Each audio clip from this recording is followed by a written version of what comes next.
We're going live. We up, family, we up. Let's go and see what's going on here. Make sure that we streaming on all cylinders.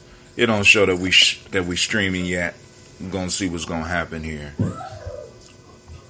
We're sending data out. Let's go on and make sure that we are up on all our platforms.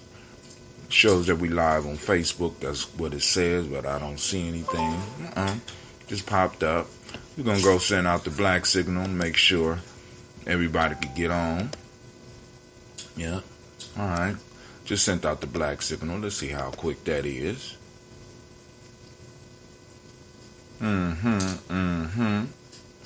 Okay. See, Facebook is updating. I don't see Gye-Nyame Media Live on here. Let's go to that. Let's see what's going on there. Oh, it says we live. That's what they say. What's that noise? Okay, black signal went out, letting people know we here. We in the building. We in the building. Yes, we are. We in the building. Let's see. SMS campaign went out. Boom. Get that off. Want to make sure the chats come up. We go to Facebook so we can go and share in the regular fashion that we do. And we can get started.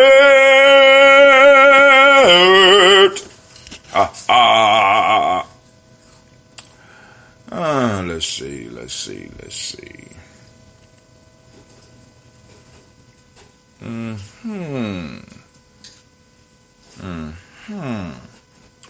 Okay, there it go on YouTube. I mean on Facebook. We up on Facebook.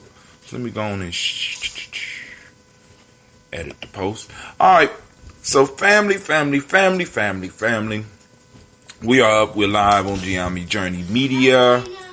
As you know, this is our Toast&Talk Gye-Nyame. I want to welcome everybody that might be here, and those of you that's coming in, give you a couple of seconds to go and get adjusted. You need to clean up downstairs bathroom too, Gina. Since it's just you gon', we can work something out, I mean, why you acting like you dying, man? I just slipped. You lived a life. You get to live the life. What is you talking about? You're still alive. Live the life. She get to live the life. She's still alive. Yeah. All right, if you need help with your homework, your brother here now, so he gonna get down there and help you out while I'm sitting up here trying to stream, getting things together. All right, so we are up on Facebook. One more check for YouTube. Look like we are adjusting to stream live. Yep, we're streaming live on YouTube. Where is my mouse? My daughter had it. Every time she touches it, she throws it somewhere it don't need to go. I throw it. I forgot to pick it up when it fell. All right, well, whatever. I don't know how you do that. And then I'm missing a piece. I'm missing my daily toast paper, the one with the calendar. You see it over there? Look up under the basket. Look around. Before we start, I want to make sure I got everything I need. Sasha, you see my other daily toast? Oh, I found it. What? I found it. Right here. Under my computer, I found it. It's cool. Alright, so we gonna get started. We turn on the light here. Make it just a little bit better. Alright.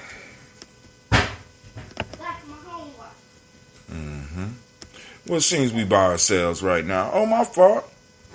Alright. Facebook family coming through. Alright, family, go and get registered at GNJmedia.live. Once again, get registered at GNJmedia.live. When you subscribe, you get points. We got points for the contest. I just have to figure out, I'm trying to work on figuring out how the contest work. So, you know what I'm saying?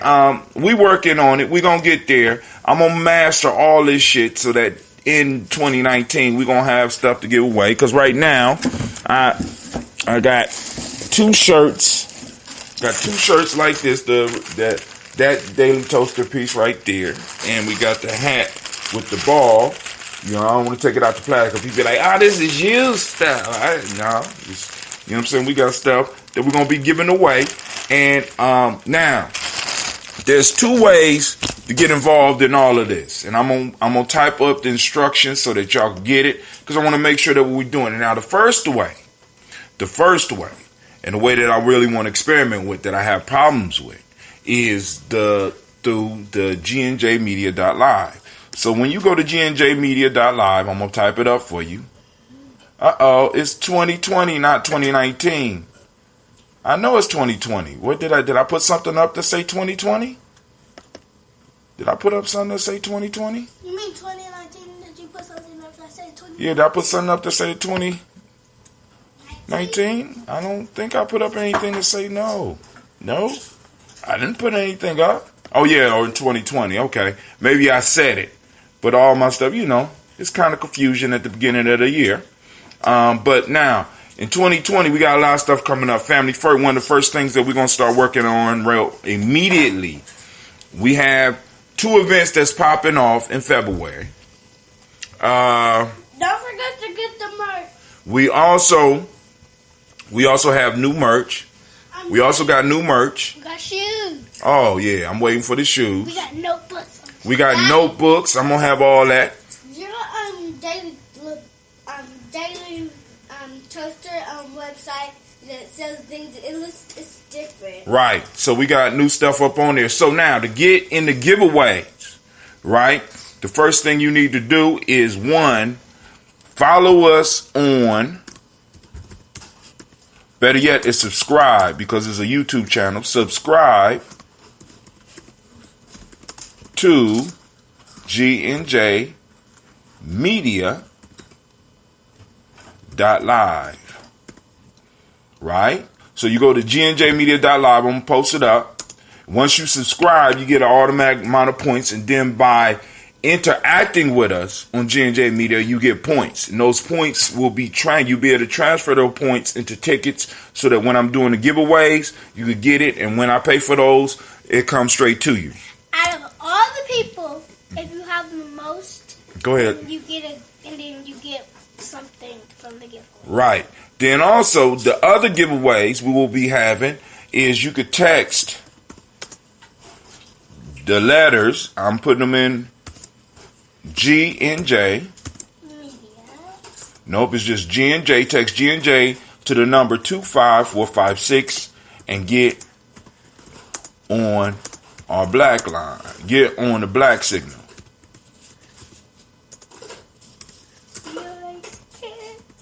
Yep. Maybe I might need to change that. Get on the black signal. Get on our black signal, and that will qualify you. I hope I spelled qualify right. No, I didn't. That will qualify you.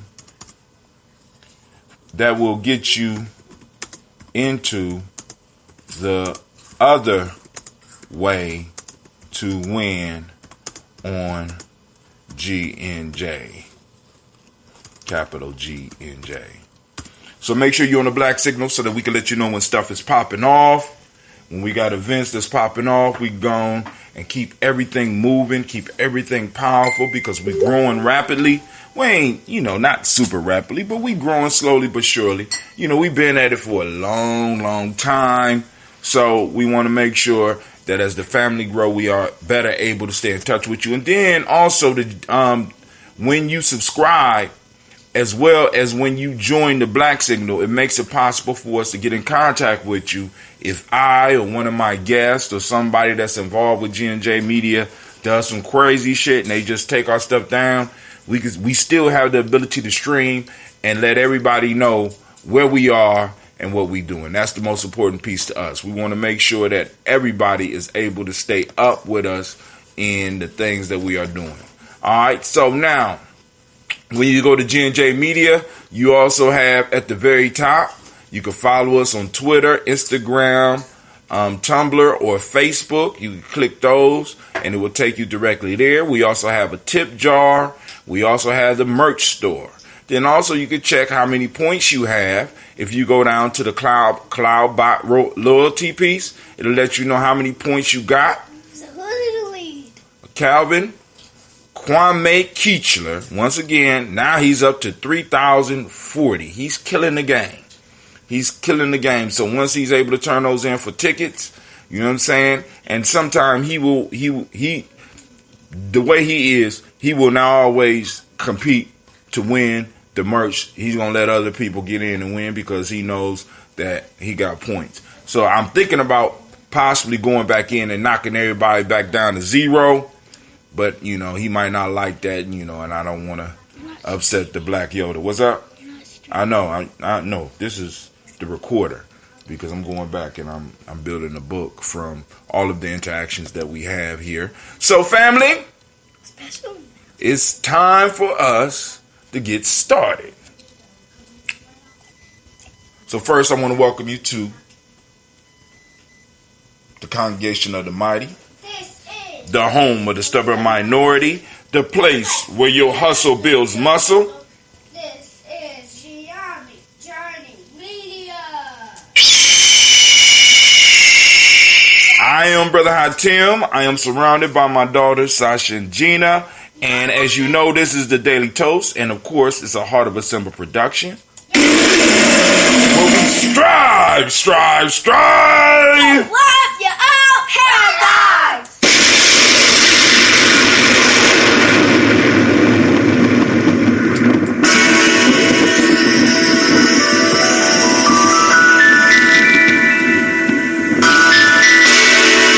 Get your glass. Y'all saw Gina. Get your glass. Going down.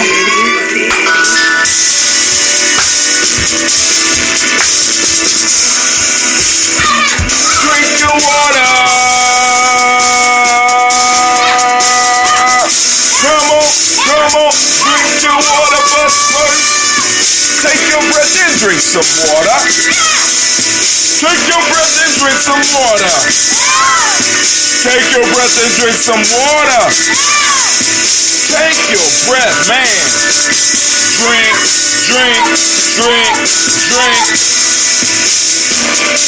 Or should we say, breathe, then drink. Take that breath with me. Now, grab your glass for that water. Get your picture of that water. Lift that picture of that water. Simply pour your water. Drink. Or should I say lift, pour, then drink. Now move your body and drink your water. Stretch your body, move some water. Move that spine and drink some water. Family, move your body. Drink.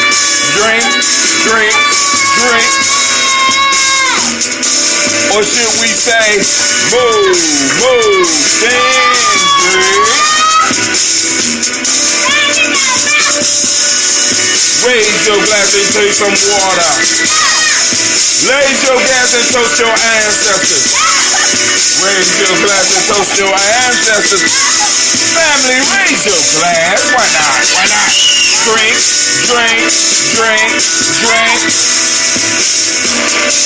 Or should we say, raise, toast, then?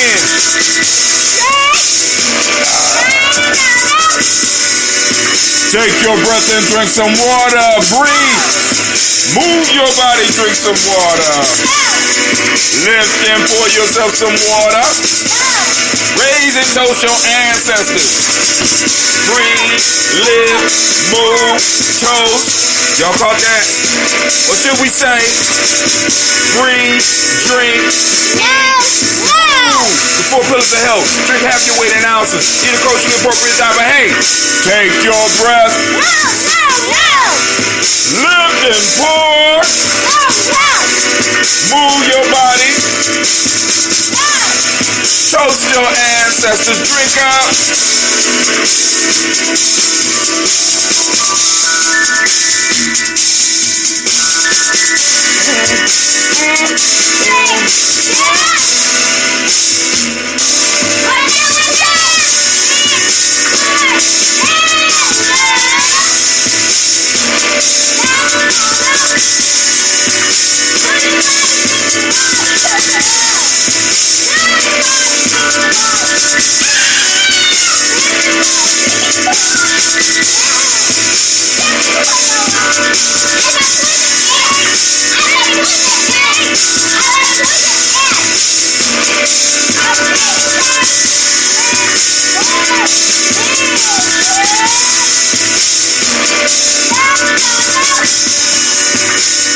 your breath.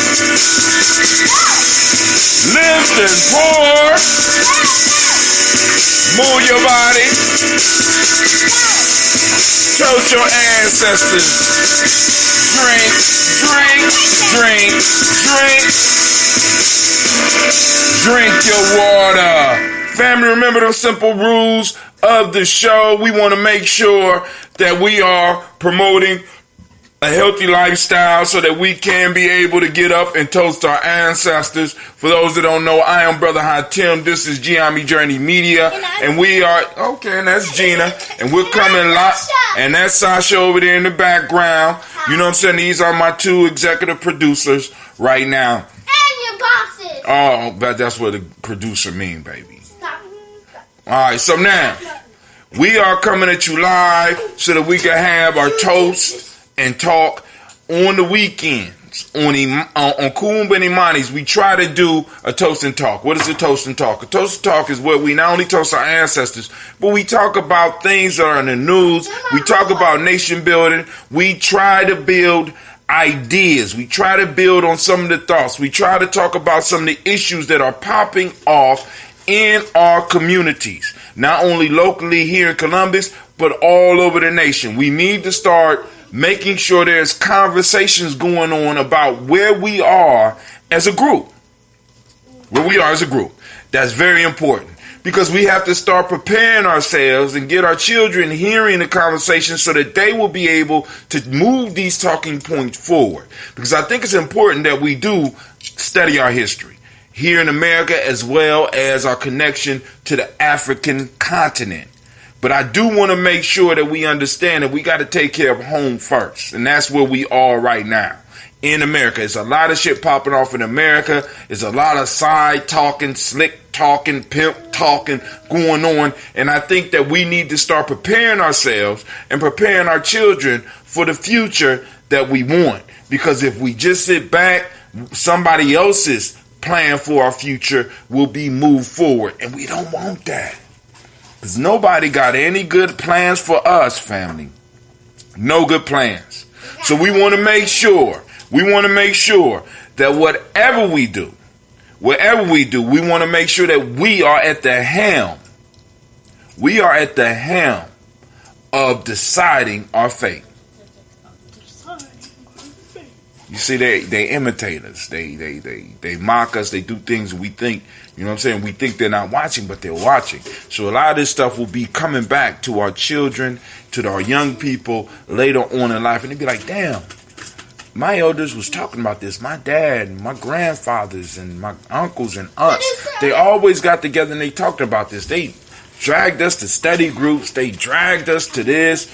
And we always was talking about these things, these big things. And now I'm understanding because it's impacting my life. And what we don't want is we don't want the impact to be totally out of our control. Please understand me. Because family, what they got planned for your babies, for our babies, is not good. As a matter of fact, they don't even have healthy plans for them. You know what I'm saying? Because if it's hard now, I want y'all to imagine where it's going to be. Because we see how 2020 started off. The Great Pumpkin wasn't playing. You know what I'm saying? Motherfuckers waking up to news of people being bombed. So we got to be clear about that. Brother Yusuf, what's up, bro? Long time no say. He said criminology is the new black, or is it? You know what I'm saying? Criminology. We know criminology. I mean, actually, they base a lot of that study on the study of black people, but we know that's not us. You understand what I'm saying? See, because many of us are doing stuff because of social engineering. We was put in certain situations, and the piece that we have to deal with is that our nature, or are we reacting to the environment that we have being placed in? The environment and the situations. Because many of us that went to college and did everything that we needed to do, many of us are not working in the very fields that we trained for because there's no space for us, or we just been shut out. Right? So, you know what I'm saying? What's left? Criminal activity. for many of us, right? So I'm going to finish up my water. We're going to get into our toast, and I'm going to open up the lines. The lines are open. Family, please, please, please join the conversation. You have an opportunity here. Every now and then I might hang up on somebody because they're coming in with a whole bunch of craziness. But other than that, it's basically your show, right? I just get to be the moderator. Yes, Sasha. Are you who won today? I don't know what she's talking about, family. But hey. So who won one of these today? Oh, nobody won anything today. I don't know if we're going to. Maybe we could do a giveaway. No, I can't do a giveaway today because it would have to be through. It would have to be through the black signal, and that means I have to go and set all that up, and I don't want to do that while I'm online and keep people waiting. Let me show y'all something so cool. Every time, everything my dad says, it comes on this. But some of the words. So, family, now we're going to do our toast. Now, for those that are new, what we do here every day, this is late in the day. Every day, we do what we call the daily toast. And the daily toast is a salute to our personal ancestors. Because what I found with all of the libation ceremonies that I was in, I was kind of concerned by the fact that many of us could shout out a dozen people that were not related to us, but many of us could not trace our own family trees, or did we really feel it was important to salute our personal ancestors? So I wanted to make sure that we had a space where we were able to salute our ancestors together, and through that start building tribes around them. You understand? Because the ancestors were always an important part within our culture as African people. Through our African lineage, ancestors have always been an important part of what we did. Not just the famous ancestors, but the ones that made it possible for you to be here. And I think it's only fair that we have a space where we could share those. And those of you that are new to the list, if you post up your ancestors on the screen, you know what I'm saying, through the comments, we'll go on and we'll write them down, and we will also salute them, because we salute them every day. Some days later than, when I'm on vacation, it might be late in the day, but every day, once in every 24 hours, we are saluting our ancestors. Part of that salute is we sing the Drink Your Water song. I do that. Y'all don't have to do that, but I'm suggesting, though, the things that we do, you kind of add to your life. Drinking more water. Right? Drink your water. That's the name of the song. Why are you talking about drinking water, Brother Hatim? Because a lot of the diseases that I see popping off in our community are coming from us, one, not breathing right, not consciously breathing, constantly taking our breath, slowing down to take a breath, or drinking enough water. And then also the third one is not eating a culturally appropriate diet. What do you mean by a culturally appropriate diet? If you look, there's a diet online called the African Heritage Diet. We are of African heritage, right? Of course, Africa being a continent. But there are certain foods that will help promote health for us. And many of us are not engaging with any of these foods at all. We're trying to eat other cultures' food, and please understand, food is part of culture. And what a culture is supposed to do, a culture is supposed to, in a sense, protect the people. That's what culture is supposed to do. Culture ain't just it ain't just about the color patterns and shit. Like, those color patterns were designed to, in a sense, energize and to protect you. The very clothing you wore was designed to protect you and get you, in a sense, to start participating within that culture. Because in order to get that certain pattern, you had to, in a sense, not even in a sense, you had to have some type of commerce, some type of business going in that culture. So when you bought the certain materials, you were contributing to the culture. So you were exchanging in the culture. So a major part that we want to make sure that people understand when we're talking about culture, as far as Gye-Nyame, we want people to understand that vending and entrepreneurship and commerce is part of culture. Miss Kimberly Sambo is on the line. What's up, sis? Shouts out to everybody that's popping in. Make sure you like and share, You know what I'm saying? Make sure, like I said, to get those points, get on YouTube, the GNJmedia.live site, so that we can keep up with the amount of points you have. As a matter of fact, before we get into the toast, once again, let's do it because Sister Navita think it's set up, but it's not set up. Brother Calvin, Brother Kwame is in first place with 3,040 points. Sister Navita is in second place with 765. Gye-Nyame Journey as a whole is actually in second place, but we won't count that. So Sister Navita is in second place with 765. Let's see who else. And the closest person to them is Me266 with 140. Macabre got 120. So come on now. Miss Kimberly is with 115. So she's on, it looked like she's on YouTube right now. So her points should be going up with her involvement today. Let's see. And other than that, So, if you have subscribed, you should be on the list. And if you're watching through there, you get your points. So that means that when we're doing our giveaways, guess who's in the contest, right? Because like I said, I'm trying to find ways to in a sense, boost and build up our tribe. Because we got family members right now. We got family members in Burkina Faso. We got family members in California. We got family members in New York. We got family members in Atlanta. We got family members in Chicago.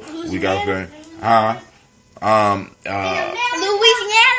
don't know if we got anybody in Louisiana. If anybody in Louisiana out there, hit us up. You know what I'm saying? The best way you can help us is to subscribe and to like and to share the videos. Also, we got family in North Dakota and South Dakota. Yeah, we do, but I don't know if they watch it. But also, we are moving into the fundraising phase again. Of course, we did the fundraising through Kwanzaa, and I want to thank everybody that helped us out during Kwanzaa.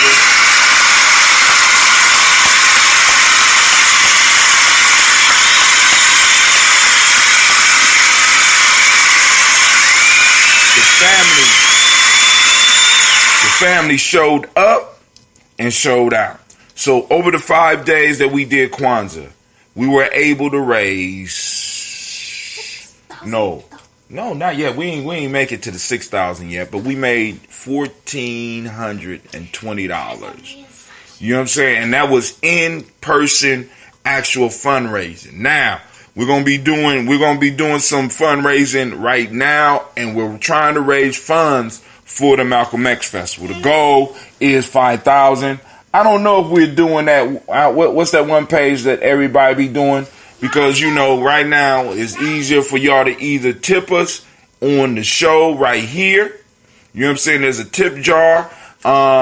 It's gnjmedia.live/tip. Or you can hit us up on our Cash App. Cash App is cash sign. I hope we get to 1,099. Cash App, capital G, capital N, capital J, capital M. That's still lesser than 5,000, right? Yeah. Yes. 99,000? Media. You said 1,099. And there we go. Boom, right there. You get us up on the Cash App, make a donation. Make sure you label it Malcolm X Festival, because we are trying to bring some heavy hitters. Now, if we get over 5,000, we can do a lot better than that. But at the 5,000, we will be able to ramp up what we've been doing over the last 3 to 4 years. You know what I'm saying? Because the goal is, one, to be able to bring some talent in that will attract some people. You know what I'm saying? And promote a discussion about us moving forward in strength in 2020. For those that don't know, the goal for us is like right now we got somebody running for Congress that's talking about reparations out of Ohio. We also have 2023 coming up where all of the seats for the city council will be up, school board. So politically we get involved, Economically, we get involved because that's where a lot of this discussion comes. Because, like I said, we're doing the ebooks and we're doing the other events so that we can try to make sure that people start understanding that the commerce is an important part of everything that we're doing. Because if like they say, revolution without finance is nonsense. You understand? We can't. There's no type of change that we can have without us going into our pockets, paying what we in Gye-Nyame call our cultural tax. So members of Gye-Nyame on a monthly basis is making sure that they are getting money in. So, we trying to get people to understand that. So your organizations that you're involved with, you need to start making sure that you are putting money towards them, especially if they are moving people towards thinking in a bigger light. You know what I'm saying? In a more conscious light. You understand? Because we got stuff we got to do, family. And I want to make sure we're able to do it. So now, without any further ado, we're going to move to the toast. And then we're going to move to our discussion. What about the ambrosia? Hold on. Oh, now, Gina brought up the ambrosia. Gina, that's my producer. So I got to shout out to ambrosia. That ambrosia. We still are in production. All of the gallons are gone that I had. And now this one is ambrosia red. This is unfiltered. I got the ambrosia red. So, because I got people that order ambrosia red. And this is made basically with honey, a combination of healthy green teas, raw honey, healthy green teas, and it's a certain plant called wache leaves that they use in Ghana in African foods. So it has some vitamins and minerals in it that are very helpful and is very tasty. So let's go on in. Daddy, this was with your computer. All right, Sasha, thank you. My babies be wanting my attention while they on here. You doing your homework? Go tell Clea to come help you with your homework. What's good? Okay. When I'm done doing my homework, can we do a Gina? So here we go. We want to give, as Gina said, we want to give all of the Imani babies a round of applause.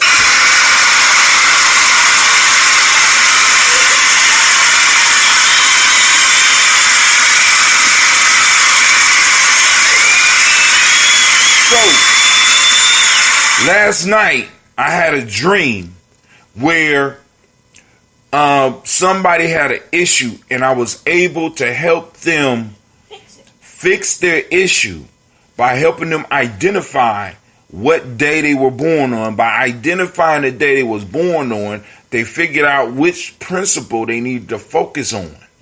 And by figuring out what principle and the other principles and the other things that went with that day, they was able to put themselves in a better situation.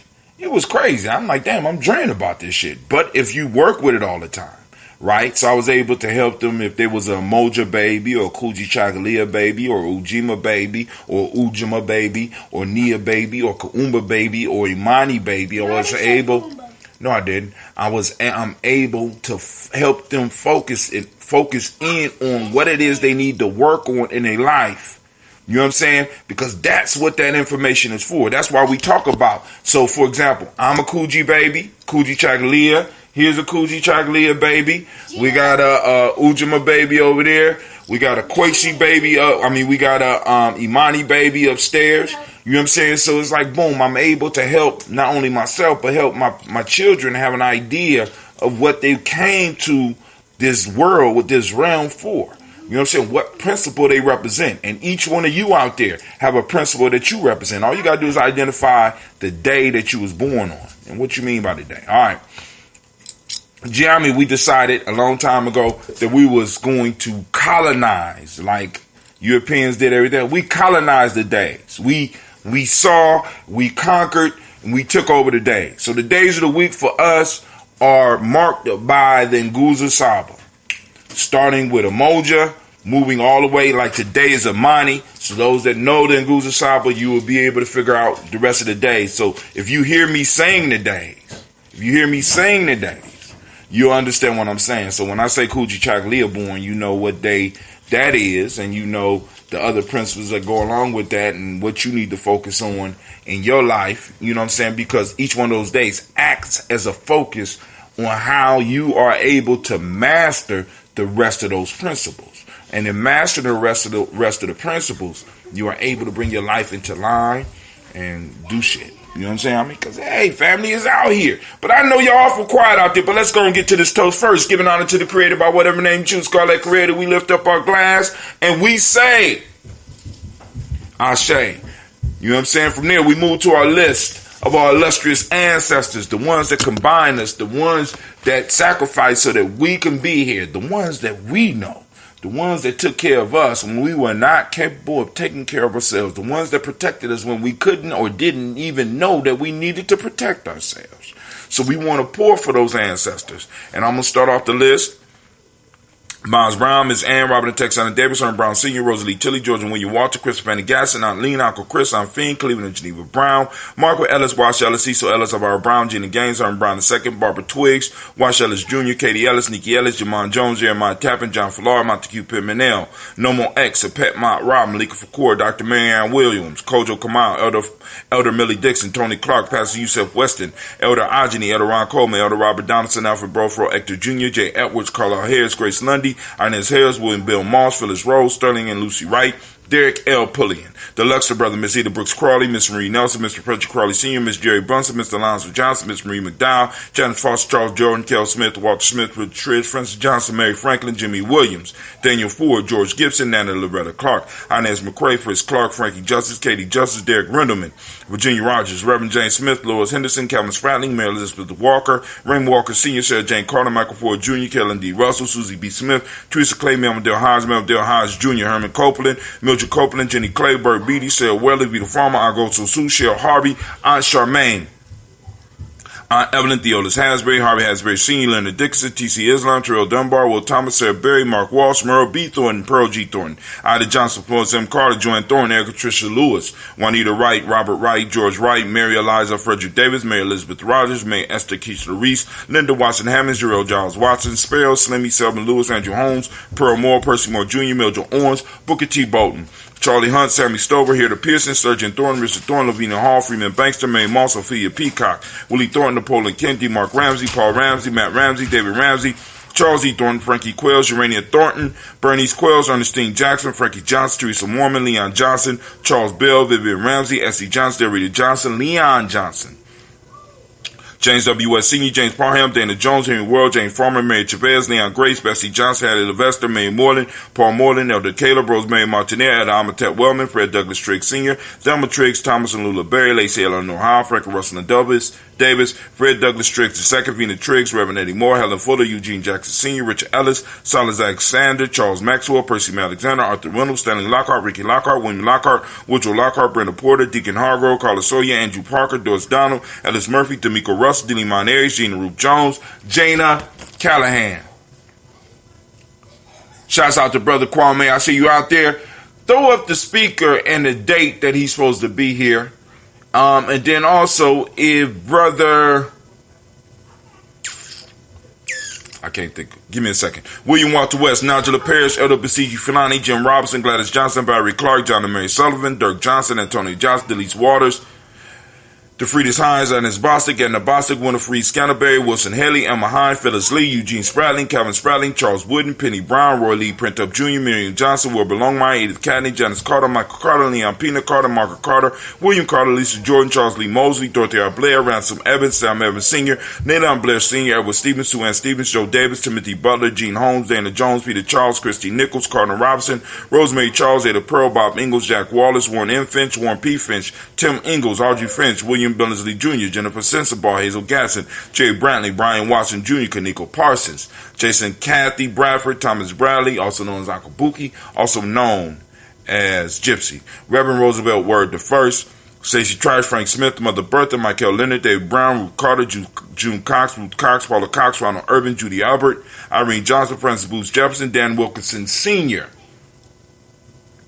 Emma McClendon, Jerry Doyle, Amina Robinson, Mary Nichols, Patricia Williams, Shabaka Teray, Greg G2 Gibson, Donna Hill, Richard Gleavis, Lee Irby, Tommy Irby, Ford Irby, Jim Gaucher, George and Hallie Johnson, Archie and Margaret Armstead, Diane Scott, Erica Armstrong, Claire Fox, Gene Evans, Archie Beck, Anna McGill, Charles McDaniel, Christine Cottrell, Aunt Becca, Alice Arnold, Arthur Arnold, Hattie Reed, Charles Reed, Eula and Andrew Baker, Patricia and Edwin Brooks, William and Bob Hatch, Kimball Vernon, Bradley Kim, Janie Harriet Tubman Case, Spencer Sturgis, Sally Mae Baker, Ethel Baker, Creola Baker, Geneva Baker, Ann Eno Baby Hatch, Hatch Sr., Mally Miller, Halsey Hatch, Dad Cleveland, Mother Gibson, Alex Nixon, John Bowie, Lester and Rachel Saunders, Doretha Ross, Riola Ross, Robert Nelson, President Stevenson, Leroy Stokes, Nitty Johnson, Fletcher Swan, Maddie and Charlie Scott, Ida Casey, Thomas Coper, Vivian Stevenson, Mona Ann Lewis, Cornetta Lyman Lewis, John Jackson, William Dallas Lewis, Mary Francis, Chappelle Jackson, Michael Slade, Joanne Perkins, Richard Jackson, Martha Ford Dawson, Big Mama, Nanny Harris, Eva Ford, James Hairston, Margaret Towns, Mary Williams, Leroy Q. Heath Sr., Albert Moore, Miss Vanilla, Albert Motley, Jodine Elizabeth, Douglas Thompson, Erton Houston, Lud Alls, Elijah Alls, Jerome Alls, West Staten, Joe Jamel Alls, Ann Pierce, Donald Carter, Lily Green, Nathan Green, Ed Bond, John Dewey, Ruth Beard, Tim Butler, Ramey, Laura Newton, J.B. Foggy, Thomas Newton Sr., Barbara Naeem, Jeanette Sanders, Jerry C. Sanders, Roy Pruitt, H.A. Brownlee Sr., Henry Wilson, Rufus Jenkins, Minnie Wilson, Catherine Sanders, Muriel Ellis, Elizabeth Sanders, Henrietta Irby, Mildred Armstead, Margaret Armstead, Catherine Anthony, Ruby Brown, Charles Walker Sr., Charlie Walker, Cecil Russell, Diane Irvin, Haroon Phillips, William Ford, Margaret Logan, Phyllis Barnett, Lee Irvin Sr., Michael Irvin, Ozella Watson, Hugo Watson, John Caldwell Sr., Robbie Lee Caldwell, Nevaeh Mitchell, Ron McCormick Sr., Sabrina Easy, Rayshawn Easley, Javea McCormick, Barbara Ann Reed, Dorothy Ann Reed, John Reed, Shekamaha Reed Jr., John Reed Jr., Patricia Reed, Edward R. Benson Sr., Ethel H. McNair, Lois Fernandez, Jacqueline Broaders, Reginald Oliver, Mazarine Coper, George Swan, and Monia Grayson, Charles Scott, Charles H. Scott, Michael Morgan, Charlene Morgan, Sybil Edwards McNabb, Annie Ferguson, William Ferguson, Shelby McClendon. From there we have Joella Giles, James Carswell, Roberta Adams, also known as Aunt Sis, Elder Shaka McNair, Anthony Brown, Jonathan Ford, Lonnie Gaucher, Cousin Tony, Michael Johnson, James Jimmy Johnson, Barbara Shank Lewis, Ronald Shelton Jr., Damian Top, Westina Banks, Joseph Bingham, Quincy, Mama, Aunt Lady, Abraham Isaac Cundiff, Aunt Barbara Lewis, Renee Johnson, Joy, Ryan Ross Riggins, Jermonte Marcus Price, Ness Words, Marshawn McCarroll, Demetrius Beard, Herb Jefferson, Ralph Mickens, Eric Walker, Quasi Sample, Candace Simmons, Summer Clay, Leonard Jones, Sade Garner, Melvin Scott Sr., Elder Clarence Lumpkin, Elizabeth Johnson, Frank Smith, Stacey Trice, Denise Goray, Nathaniel Hassan Turner, Khalid is in transition, also known as Nigel Turner, Demetrius Lewis Flint, Alberta Woods, Geneva Simmons, Daniel Tilley, Angeline Gant, Sharifa, Oscar Kane, Audrey Gripper, Dominique Nichols, Ruthie Lane Johnson, Teresa Sambu, Aunt Maxine, Uncle James, Henry Monger III, Tamara Dowdy, Nicole Harris, Julia Taylor, Richard Bozeman II, Ruth Carter, John Carter, Mr. Thornton, Johanna, Jasandra Lynette Lewis, Henderson Mosley, Charles Jordan, Henry Essex II, Fannie L. Webb, Dan Walton, Alauti Sue Walton, Emma Walton, James Randolph Giles, Sonny Pete Walton, William Walton, Fred Powers, Elijah Hakeem Nkomo, Alberta T. Davis, Charles Davis, Willie R. Mackey, also known as Dr. Karimi Mackey, Victor Bowden, Drusilla Kitty Berger, Lucy White, Robert Lee White, Emma Jean White, Talton Roger White, R.L. White, Jesse White, Ruby Jewel White, Johnson Carl White, Desi Woods, T.Lar Woods, Lennox, Jim Woods, Lizzie Woods, Juanita Alexander Brown, Cynthia Amwright, Richard Dorsey, Annie Simpson, Jamara Simpson, Regina Hopkins, Joseph Simpson, Nettie Dorsey, Eleanor Hopkins, Edward Webster, Alice Webster, Ivy Webster, Arnilla Willis, Ethel Lane, Samantha DeMond, Ethel Marshall, Steve Dougie Shelton, William Bill Walker, Carl Rico Johnson, Kim Gray, Stuart A. Johnson, Edward Young III, Isaac Jackson Sr., Drusilla Murrow, Wayne Young, Christina Young, Thomas Young, Frank Murrow, and Sylvester Foster. Family, we raise our glass to all of our ancestors and we say Ashe. From there, without any further ado, we move from our ancestors. We move from our past to our present moment.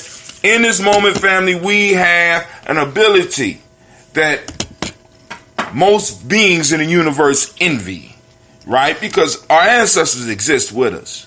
But our ancestors, in a sense, do not have the power to affect the now. That is left up to us. We have the ability to, within the now, to change the very direction of the fabric of time. We have that gift, and that gift was fought for us to receive that by our ancestors. So we want to always lift them up because we have, in a sense, we have a pact with them to carry on the tradition of carving out space and time for our future generations. So family, what we do with our moments matter. What we do with these borrowed moments, because these moments were carved out by people who were marginalized, and they still, they still survived. And we have to be willing to do the work in the now. So we're lifting up this now. We're raising up this now. We're reminding ourselves about the power of now and using the power of now to carve out space and time. And this time, in this generation, leave resources for our children and our children's children to be able to build monuments to greatness. Now, we have to handle our business in the now. And the question for each of y'all, are you handling your business in the now? All right. So we raise our glass. Before we do that, right now, in the now, to the day that we are in, the moment that we are in is called. No, today is Imani. We want to salute Imani once again. Give all the Imani babies a round of applause, because I know some of y'all might be out there. That's right. That's right.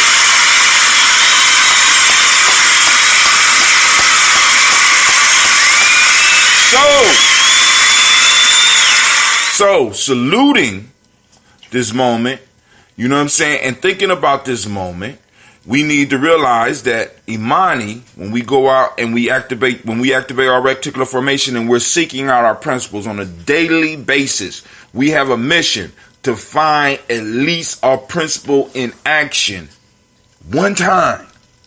Because once you find one of these principles one time, it becomes easier for you to start finding it after that. All you got to do is find one of the principles in action. And you're going to be able to find the other principles. It become easier each time you look for it. We have been programmed to look for mess. Right? I'm trying to program you. I'm trying to help you reprogram yourself so that you can start looking for our power. We have been programmed to make it easy for us to find and share our defaults, our malfunctions, our failures. What I'm trying to get y'all to see is that our success is also there too. And we have to be willing to go out and find it and look for it and see it in action. If it's nothing but our children playing together, right? If it's nothing but, wherever you are, somewhere, if you look carefully enough, you'll see our principles in action. And as you start sharing those with people, you empower others in their moments, because if you could find it, that means that I could find it. So, for those that haven't figured out, Imani means faith. The mnemonic principle of the day is harmony. The M7 principle that we teach in the schools is trust. The color is red. I have my red hoodie. It's just kind of hot. I ain't want to put it on right now. Got my red Gye-Nyame Cat hoodie. Yep, I rep the fam, right? Also, the hermetic law of the day is gender, which is an interesting talk. And we also have male name for the day from West Africa, from the Ghana area, from the Ghana region, from the Akan people is Kwesi, and female name is Akosua. So we raise our glass, and you know what we say? What we say, Gina?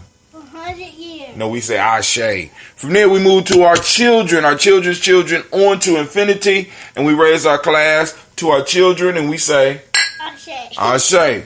From our children's children, on to infinity, we raise our glass to all of our relations, and what we say? Ashe. From all of our relations, we raise our glass to you. This is that selfish toast. What is it that you need in this moment to move towards your greatness? Girl, we ain't done with the toast yet. Still in training. She's still in training. So, we raise it up. That's selfish. Toast, what is it? Ashe. From there, family, we move to toast the most magnificent, the most beautiful, the most uplifting, the most outstanding, the most inspiring individual in the room. I raise my glass up to you, and we say, Ashe, Ashe, Ashe. Give yourself a round of applause. That's you. That's right. So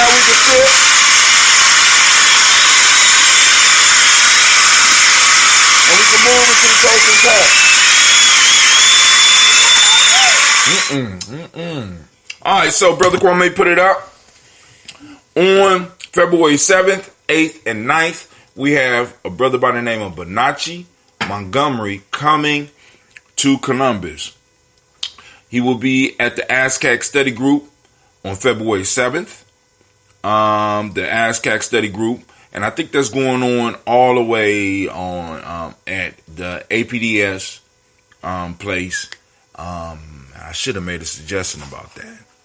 Because maybe we might need to do that all in the same place. Except for those that speak the language on Nia and Kuumba, we might need to do all that in the same place. But that's just a thought I'm throwing out there right now. So he will be here February 7th, 8th, and 9th.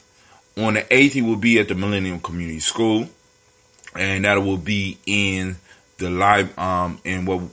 the media center in the library. I'll set that up because we got another event popping off there too, and I would love for the brother to call in so that we can have a discussion about that too. So we got a lot of stuff going on. I try to keep the school busy because it is a community school.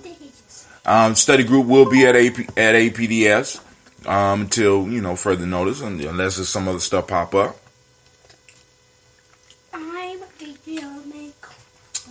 The red is awesome. Is ice? Let me take yours.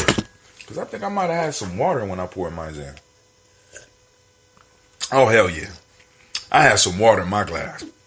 I was about to say, it's kind of light on the honey. But I had some water in here before I poured it in here. Mm-hmm. That's why it's lighter. Mm-hmm. I was wondering. But anyway...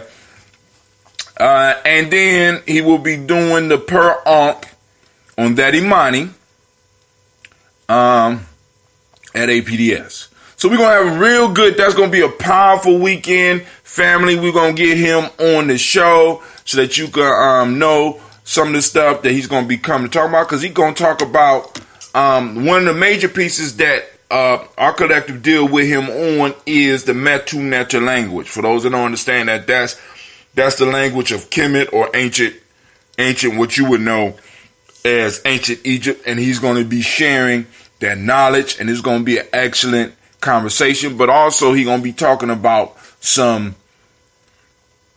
current stuff and how, in a sense, the spirituality and the Metu Neter kind of could help guide us through some of the shit that we are dealing with, like I told you. So in a sense, he's coming to talk about crystallized wisdom, unleashing the wisdom that's already in us and the wisdom that has been left to us by our ancestors to help us overcome some of the issues that we in.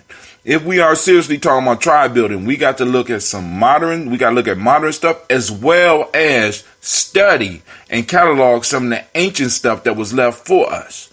All right, so with that, I'm going to type in the number, and I'm gonna open up the lines for those that have something to say. So the Blackline. Scoby. You got a Scoby? Mm-hmm. Well, mine's is I don't filter mine's. People be like, "What you mean?" All right. So when I filter the ambrosia, for those that don't know, ambrosia is a drink out of the house of Gye-Nyame. That ambrosia is a drink, a family drink that we have. It is. The name that most people know it by is kombucha, but it's not actually kombucha because we believe that we have the older cousin of kombucha, because in order to have kombucha, you got to have sugar, right? And if you look at the history of sugar, we had honey before we had sugar. So there was actually drinks being made sweet drinks being made prior to the making of kombucha. And one of those was a product called June. It's made through the same process as kombucha, but here's an addition. Oh, go ahead. Thank you. But here's the addition. It's made in the same way as kombucha, but we don't use sugar. We use raw honey. That means one of the reasons I don't ship, or because I was shipping, but I stopped. One, because the bottle is very volatile. So it'll blow out the bottles before they even get to where they're going in some instances. But also, because I could keep it cold enough, but you won't get the full health benefits because the honey, right, is the healing properties of the honey is area specific. All right. So the honey here will be different than the honey that's being collected around Chicago and the honey that's being collected around Atlanta. One of the things I want to encourage is regional production of this product. So that means that other tribes in other cities can go and start producing the same thing. And if we want a taste of another city and we want to taste how their honey would affect this combination, we could go on and do that. You understand what I'm saying? But part of the reason we brew this is the medicinal properties, the health properties. I ain't going to say medicinal. I'm going to say the health properties. It's better for you than just having a sugar drink. You know what I'm saying? It comes with a lot of probiotics. It helps your body to heal itself. It helps your body as far as weight loss. It helps your body as far as energy. It helps your body as far as fighting some of these diseases. And it keeps you popping. You know what I'm saying? Keeps it popping. You understand? So, the Blackline is open. Feel free to call in at 614-556-4535. I forgot. There we go. So, I'm going to leave the lines open for a couple of minutes while we just going to wrap it taste just a little bit until somebody call in. So, family, what are some of the things going on in your neighborhood? What are some of the things that you want to hear about, that you feel need to be talked about? We know that the Great Pumpkin dropped a bomb on somebody in Iran. What does that mean as far as war? You know what I'm saying? What's going on with this impeachment hearing? Is that shit just took the back seat to this whole piece? Nope. You know what I'm saying? What was some of your experiences at your community Kwanzaa? Did you go to Kwanzaa? Do you celebrate Kwanzaa? Why not? You know what I'm saying? What's your favorite principle? Out of all of the principles, what's your favorite principle? What day are you born on? You know what I'm saying? We're going to all that. Does the black-white wealth gap affect you? Has it affected you? Or do you believe all that is just a myth? You know what I'm saying? Do you belong to a tribe? And if not, why? And if you do, what tribe is it? And what are some of the things that y'all working on in your community? Yeah. What are some of the organizations in your community? Are you politically involved? Should black people be politically involved? With especially all the stuff that's going on right now. You know what I'm saying? How do you stand on reparations? You know what I'm saying? All those things we could talk about. The show depends on your interaction with you. That's all I'm saying. Yours tastes different. It's watery. It's watered down. I don't know why I didn't, but I did pour more water in there. So lines are open, 614-556-4535. Once again, lines are open, 614-556-4535. That's right. Given to you by Miss Gina G herself. So we are live. We are kicking. We are live up on Spreaker right now. We are live on Periscope. We are live on Twitch. Of course, we're live on our YouTube channel. And all those you can get at gnjmedia.live, gnjmedia.live. We're also live on our Facebook page. Both. We got our Tim Facebook page. We're live. So you got something you want to share, go on and share it. And like I said, share the channel so that we can go on and extend our reach. I don't have my phone. Let my child use it to travel to Europe. Oh, man. But hey, she had to, get that world experience. So you can still type in some stuff you want us to talk about. And those of you that are shy, if you want to type in some stuff so that we know, so that we can have a discussion that you might ask a question, make a statement. We here at Gye-Nyame Journey strive to blow up your old paradigm. So I'm more than likely I'm gonna say some shit that's gonna shock you. If I Oh, Gina working the boards today, y'all. It's going down. Gina working those boards. You go, girl. Yesterday we completed producing the latest batch of ambrosia, and damn, every gallon is gone except for the ones I kept to the side for myself. So one of the things that we have to do is we got to go on and start expanding production. Expanding production. I had an elder call me yesterday and say, man, I need to get 4 gallons from you per month. I need for you to be able per month. You know what I'm saying? So that's going to put me at about 10 gallons a month, which was one of my goals. But, you know, as I start moving, we're going to have to make sure that I start training some of the young people. This is one of the goals, one of the things, Gye-Nyame, get a couple of young people around me that are brewing it and making sure they are keeping the standards up so that we can make sure we're putting out the quality product for the family, because we don't need nobody cutting corners on the honey. You know what I'm saying? We don't need nobody trying to maximize profit, because that's what starts to happen when you start thinking in this Western format, right? We race to the bottom. I want to be the first one to have the cheapest. I want to find the tea the cheapest. I want to find the honey the cheapest. When in fact, it's not about giving the cheapest product to our people. It's about giving the best product at the best price. So we want to make sure that we're using quality green teas, because when we use about 4 or 5 different green teas for every batch that we brew. You know what I'm saying? We get the distilled, when we can't get distilled water, we get the reverse osmosis water. We trying to get the freshest water that we could get, right? We're not using necessarily spring water. Why? Because it's hard to get it in large enough quantities. So, you know what I'm saying? And I don't feel like lugging all those down boxes, because right now when we brew, we're brewing about 12. So in the next batch, we're going to be up to 18 to 24 gallons every time we brew. That's the place that I'm trying to take it, right? Because part of the challenge with Gye-Nyame is, as a tribe, and being like the highest ranked in there in the tribe, I have to find ways to create employment for some of the people that's coming up behind me, right? I can't just be like, oh, I made it. No. There's certain things I got to do if I want to become an elder in the Gye-Nyame tradition. It's certain things that I have to be able to bring to the table. I can't just bring age. You understand what I'm saying? And in many ways, in a lot of the places that we are dealing with, becoming an elder in a community, like in Gye-Nyame, we look at becoming an elder as a rank.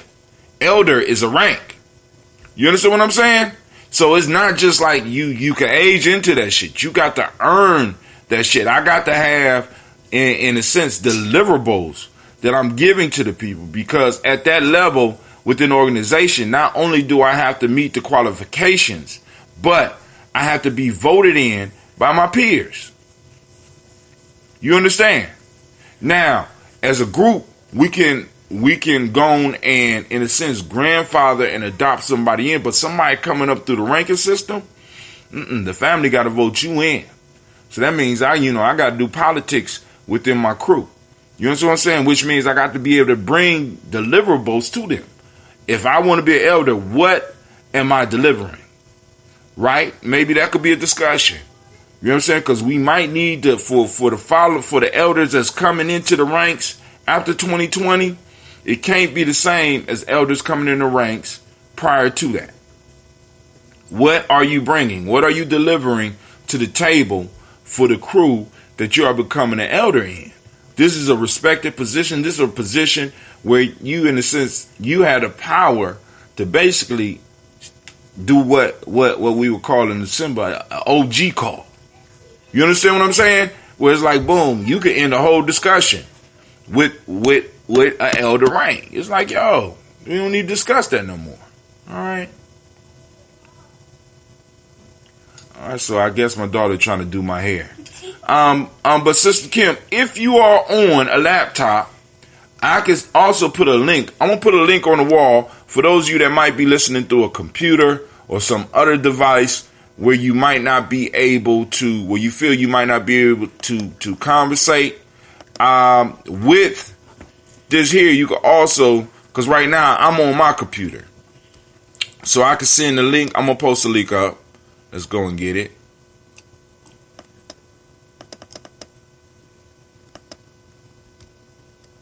Copy. Boom. So I'm going to post up a link so somebody on the computer saying, hey man, I can't get in here. Let me help you out. Try that right there.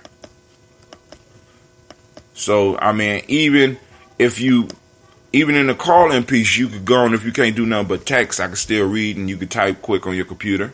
So you go www.uberconference.com/Gye-Nyame Journey. Family, like I said, we put out a lot of money to make sure that we're able to stay on top and get the information out. You know. But hey, it is what it is. So y'all kind of quiet today. It's like, it's a money, man. The work week about to start next week, man. All right, but let's go and check out some of these articles.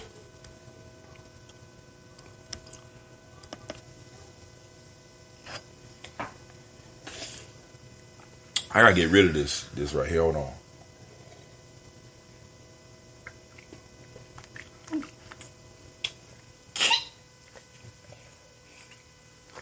Give me that. I want to taste what it really tastes like. And you gets no more. I get. Yeah. This is the Gye-Nyame Journey private stock. So, going to our timeline. Let's go to our timeline. I'm on Hootsuite right now. And every now and then I post up thing. And I also ask, do you post the link? Yeah, I just posted it on I just posted it up on, yeah, it's right up, you don't see it? Hold on, let me see if it came on. But don't have my phone. So why ain't pop up here? Because it didn't start this. Alright, let's see if it'll go now, boom. You forgot about this computer as soon as you got it. Okay, it posted up on YouTube. You see it now? Nope. There's the link right now. All right. So there's also another issue. Another thing we talk about is there's a lot of beef jumping off in, I don't know whether you call it reparations. Come on, you're confusing it. Come on now, you're confusing it, huh?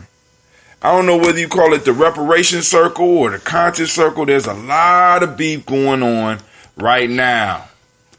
And I think that it's taking a lot of focus off of where our conversation should be. So we should be building up conversation about, get off of that before you break it. You're not a little baby no more.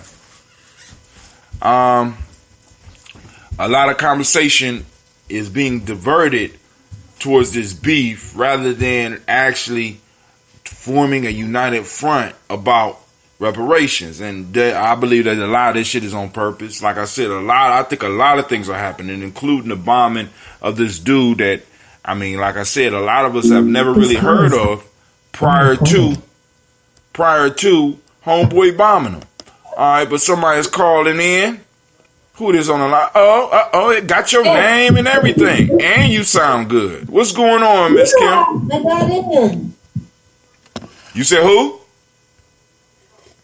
This is Kim. I know, and you sound real good on here right now. Oh, great. This is actually better than your phone. But go ahead. Okay. Now, what's on your mind, Sister Kim?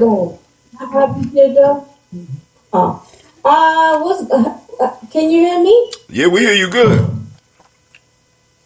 Okay, kind of like, I'm just taking it easy, but we had another attack here yesterday. There was I guess they put a land bomb or something, and 14 children were killed. Oh my God! Was any of them in your class? Or I mean, I know it can't be too many removed from some of the young people you teach. No, these were young people going to school. They were coming because of the holiday. They were going back home for school, and their bus hit a landmine.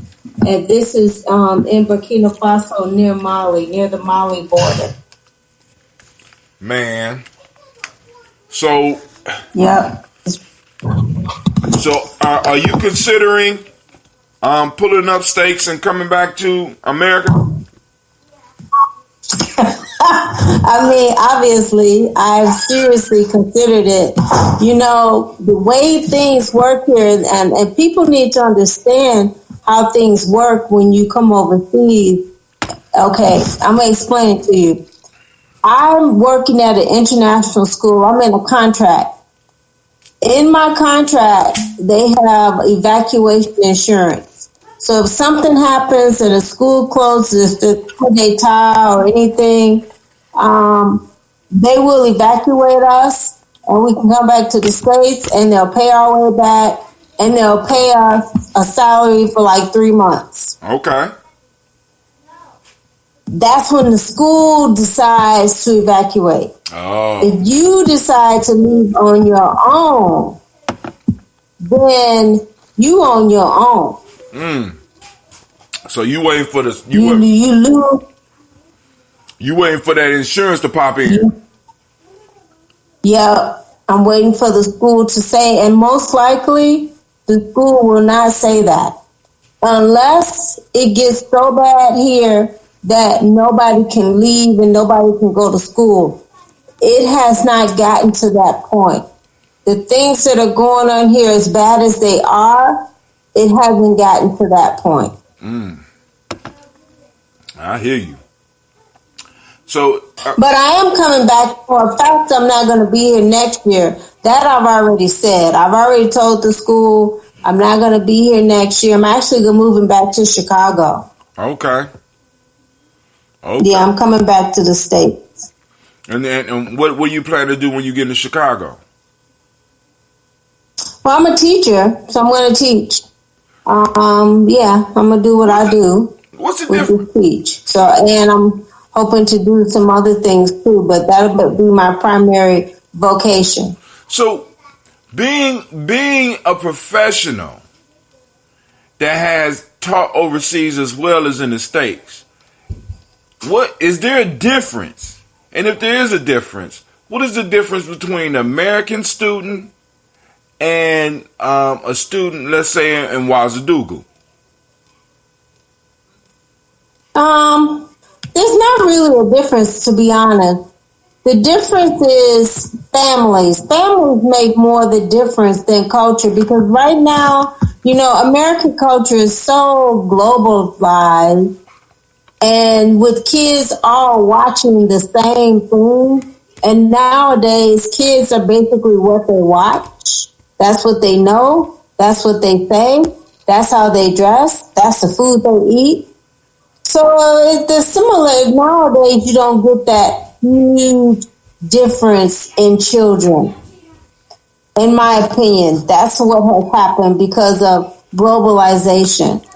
But as you know, being in the education field, you see a big difference, in my opinion, with children and families. Children who come from families that are intact, stronger families, tend to have less trauma that they're dealing with, and therefore when they're in the institution, they kind of fall in line with that institution, because families are institution and they kind of know how to function in that. Children who had a lot of trauma, the family are very chaotic, they don't really know how to function in the institution, so you really have to do a lot of front loading and teach them how to do that. To me, you can find that in any environment. It could be for various reasons, but it could be from any environment. So, for example, you can have a kid who had been like in foster care and they don't have parents, but then you have a kid in a different environment who's very wealthy. Parents have never been around them, and they basically have nannies taking care of them all the time. You're going to find the similar characteristics with those kids. So, all right. So, do you have behavior issues at your school? Yes. What? We do have behavior issues at my school.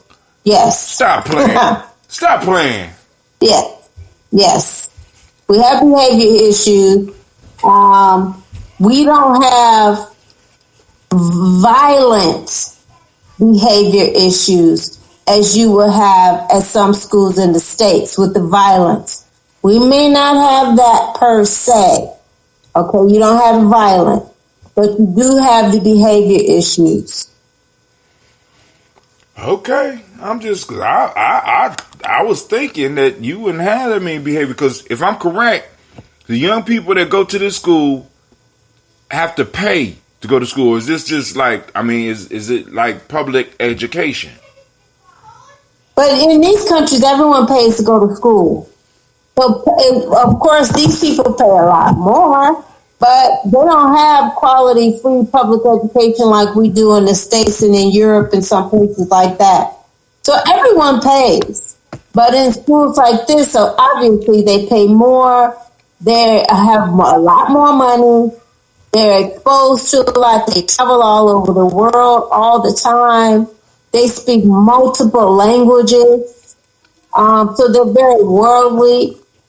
But they're still children and they're still kids and they're still growing up in a global society, a highly digitized society. Even though I'm in a very underdeveloped place where most of the kids here who don't have access to that stuff, they're not digitized. They don't have all these things that the kids who have the money do. So they're going to be more like the typical American kid. What? Say what? Yeah. Stop it. Stop it. All right. I'm just, man, all right. So now because of globalization, you're going to run into American kids wherever you go. You do. You'll run into them wherever you go. They'll have accents. They may look, but we all look different. We can look in any shade or any kind of description, the characteristics. But yeah, you're going to run into that literally wherever you go. Yep. You will. You run into it wherever you go. So have you heard about this beef going on with we kind of spoke about before, but the deepening of the FBA and the ADOS drama? I finished one whole packet. I don't care about, did you finish? Yeah, it's just so ridiculous. I mean, I listened to that horrible takedown Tariq did of Yvette and Antonio. It was really disgusting. And I listened to Yvette, her response. Antonio, of course, he wouldn't even stoop to respond to it, which I agree. And I just think, we have so much on our plate that we don't even need this. At all. I agree. But the one thing that I say is that it has to happen. This is why. Because right now we have people forming tribes. And this is what happens when you start building tribes. People are literally forming tribes. So now we're having tribal warfare, basically. You know what I'm saying? So it's almost like it's a necessary part of us moving this whole movement to another level. Because a lot of people are uncomfortable with conflict, right? But conflict is the conflict and the struggle and the pain that makes something grow. That's when you know that growth is happening, because it starts getting painful and uncomfortable. So what a lot of people don't realize is that something is going to come up out of all this drama that might be more powerful than any of us can recognize. You know, because one of the things that I'm recognizing too is because I'm on the ADOS Columbus private group, and they're posting up videos, and I'm seeing videos where finally individuals are feeling empowered enough to come out and start their own shows, so that Tone and Yvette can maintain doing what they're doing, but they can either be on this side or that side and come with their own commentary. So out of this, what we're getting is other people feeling that they need to start informing people. So they're coming out with their information. I heard one of the dudes I work with here, he started actually doing podcasting and doing a video, and he feels a little bit more empowered in doing it because he don't feel like he violated no rules. Because at first, what people was looking for, although they don't say it, they're looking for leadership. With TBA, they talk about it's a leaderless movement. That's some leaderless bullshit, because there are clear leadership. There's clear leadership in TBA. They might not give you instructions, but you go there and get your talking points and your marching orders and and your philosophy from them, so that makes them your leader. Whether it's Jason Black or Professor Black Truth or Tariq Nasheed, you know what I'm saying? There's some instruction going on there. There's some talking points going on there, and you can see it being spread down, and people are talking. But now, within the ADOS camp, what you got is you got other people that's moving off of Twitter and still involved with some of that, but then they are getting the heart to start expressing, because they don't feel they need the permission that at one point in time I think that a lot of people needed, because they was looking for Tone and Yvette to provide that leadership. And what I kept trying to tell, what I was telling people for a while, I'm like, yo, you got to do your thing, because what they're doing is they're giving you the data, which means that you have the ability to move with it. I don't agree with everything that Tone and Yvette say, and when I watch the other ones, in many cases, I'm doing it to pick up possibly some jewels they might drop, or especially with Tariq, I'm looking to be entertained. When I go to Yvette, when I go to, because although the way Tariq did his takedown of Yvette and Tone, that shit was hilarious. You know what I'm saying? Insulting. It was. I was cracking up. And it's that guilty laugh that you get. Like, I should be laughing at this shit, but this shit. That's true. This shit is fine. I felt guilty the whole time. That's what comedians do. Comedians do that, and they're good at that. He is a comedian. He good at that shit. You know what I'm saying? And I look at it for the entertainment quality of it. But other people can't really look and see the entertainment, because he'll drop the white supremacist and he'll drop some good flack, but they don't understand that's what it is. Now, Yvette and Tone, when I go there, I'm on straight serious mode, learn mode. All right, cool, because they need to, when you go there, they repeat the data points, so that when you are in conversation, you can bring them up. So now other people feel empowered through this battle to come out with their points. Like, for example, one of the issues that's real big now is that you got TBA and the Professor Black Truth bringing out points that Tone made in the lie. What is it? The 23 lies to breaking the racial wealth gap. And they go through and they put out a little piece where or other people who haven't really read the book will say shit like, he's saying that you shouldn't start a business because business won't, you know what I'm saying? So you got people, but then now you got other people that's coming out, no, that's not what's being said. And I think that's what's needed in the movement. We need to have these, you know what I'm saying? Because you need to have these tribes. You need to have individuals that are able to discuss these things outside of TBA, outside of the Black Authority, outside of Professor Black Truth, outside of Tariq, outside of Yvette, outside of Tone. And you need other people to start coming up to show that this conversation is needed and important. That's my feel on it. I agree. I mean, no, I agree with you.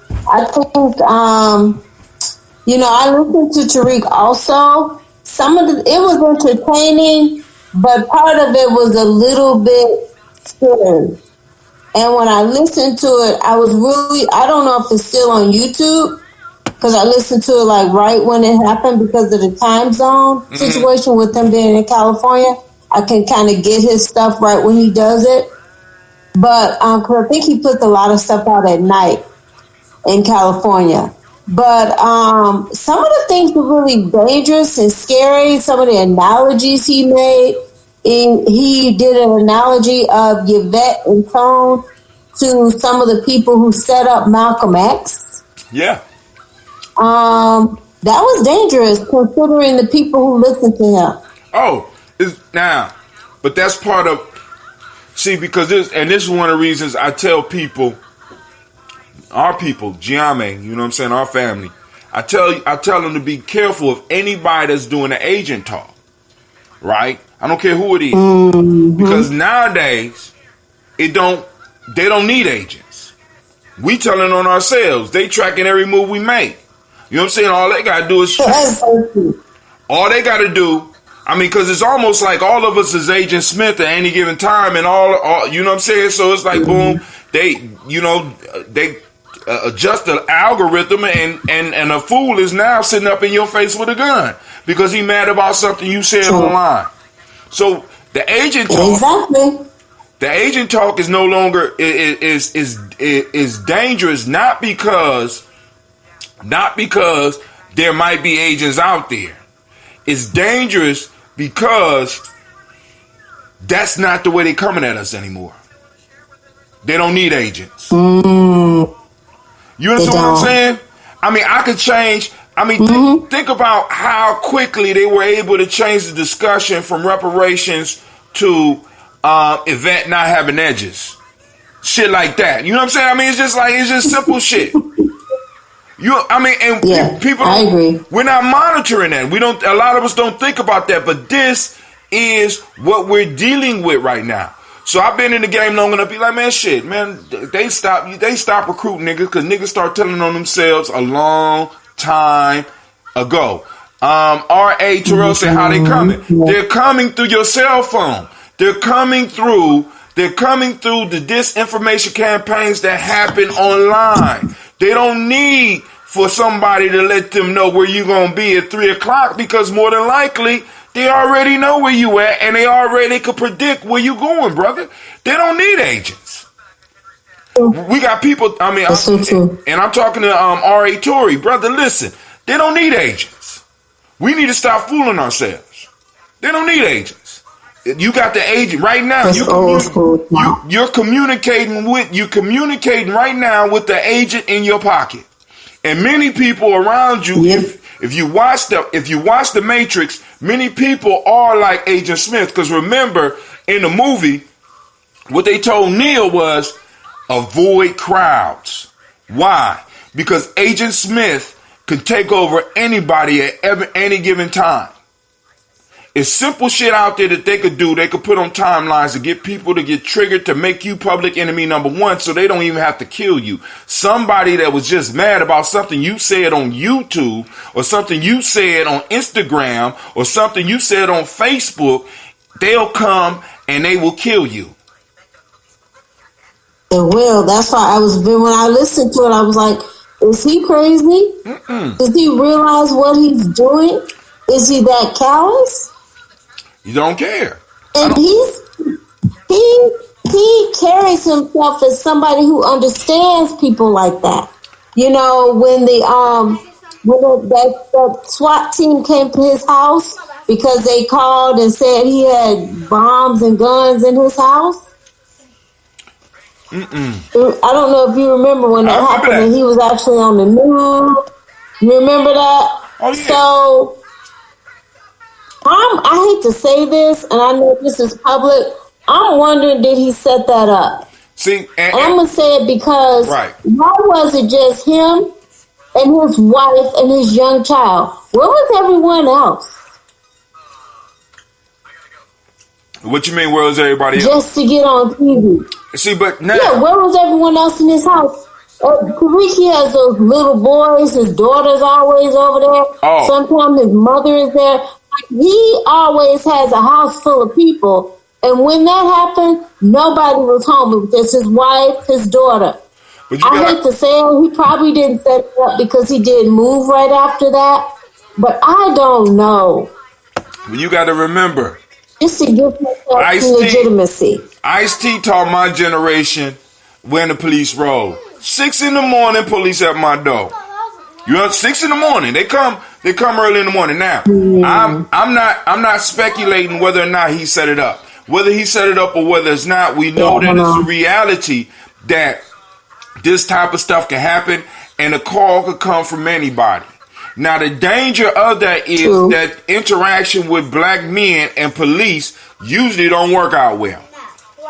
You understand what I'm saying? So that means that if he did it, he put himself at jeopardy, and maybe somebody else put him and his family at jeopardy. Now, but the piece is, that's what I'm saying. That's what I'm saying. There does not have to be an agent. All I got to do is have a hater. All I have to do is have somebody that's envious at me, and they could set up situations or do it themselves at where I am at risk. So we don't have to worry. That's why I didn't like what he did. I didn't like some of the talking about her edges, talking about the strap-ons, all that stuff was just funny. It was ignorant. It was just ignorant. But that was dangerous considering the people who follow him. So either considering those people. So what we have to think about, either he's totally ignorant of the power that he has, or he's very aware of the power that he has. Either one of those is dangerous. That's it. It's dangerous. Either one of those is very dangerous. Right? You know what I'm saying? Because it's like, if he's ignorant of the power he has, then at any given time, anybody that disagree with him could be on the chopping block. But if he's aware of the power he had, because he talked like he's aware of the influence that he had, because this is part of the game part of the game is be like, I ain't no leader, so I don't have to take responsibility for the shit that the people that's with me do. You know what I'm saying? Now, what I liked about Tone and Yvette is they never claimed to be leaders. They said they created a hashtag. They say that they sparked a movement. But what I was trying to get other young people around me to understand is that by them saying that, what they're doing is they're opening the field. And I just wish more people ran with the ball prior to all this beef. Shouts out to brother R.A. Toy. He said, bro, why are we in this condition? What is the reason? What did we do as a people that this is our story? Now, let's be very clear. There's many things that we may have messed up on. But I want you to understand that one of the major mistakes, and a lot of people won't get mad at me about this, is that historically, we have always treated others as human beings. If you trace that in us, all the way up to a point to where with a guest, if you look in our ancient text, you treat a guest as if they are a deity, because you never know when God's going to visit. You understand what I'm saying? You never know. So we practice that. One of the major mistakes we made is that when Europeans came on shore, or we started doing business with them, we did not study, or we did not look deep enough at the character of the individuals that we was dealing with because we thought that they was going to deal with us like we dealt with them. Prime mistake. Second, now, we have been through a lot, but I want you to know, this is not new in history, bruh. Right? So there's no need for us to be like, well, what did we do? There's no curse. There's none of that. What it is we're going through a hard time, and we have been going through a hard time for a long time. One of the things that keep on allowing this is one, we're not doing, one of my theories is we're not tribing up. We have allowed for them to break up our tribe, where we would have groups of family that would come together and we would do stuff together, because the terrorization of our people the whole time we've been here has made us feel safer acting as individuals than as groups, because they have identified and showed us what they're going to do to us when we act as groups. We make them feel uncomfortable.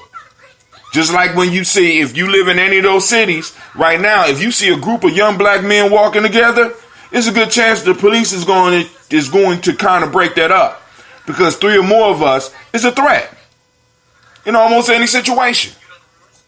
So we have to understand it. Nah, Tim, I agree with everything you said except how you started. And I've heard people say this a lot.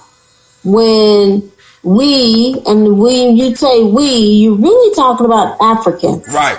When Europeans came to Africa, so that's where you kind of diverge, because we are not Africans, and when we're of African descent, but we're not Africans. We're not the people who were sold anymore. It's been 500 years ago. We're no longer those people. And what I'm saying is, the people who sold us,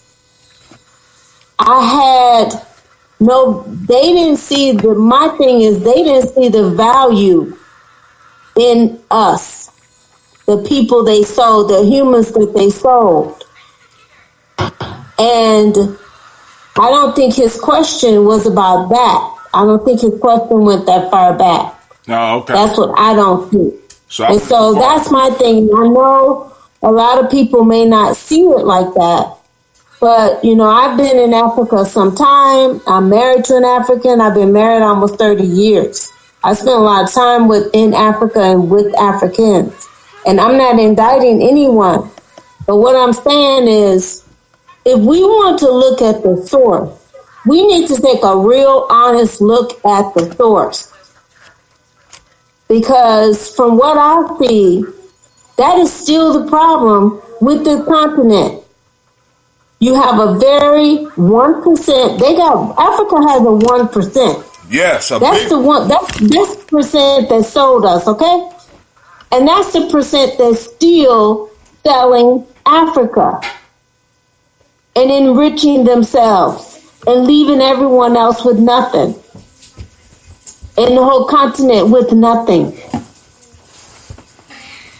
And it wasn't because when the Europeans came, they didn't understand. They understood clearly what they were doing. Clearly. I think they understood clearly what they were doing because they're still doing it. Right.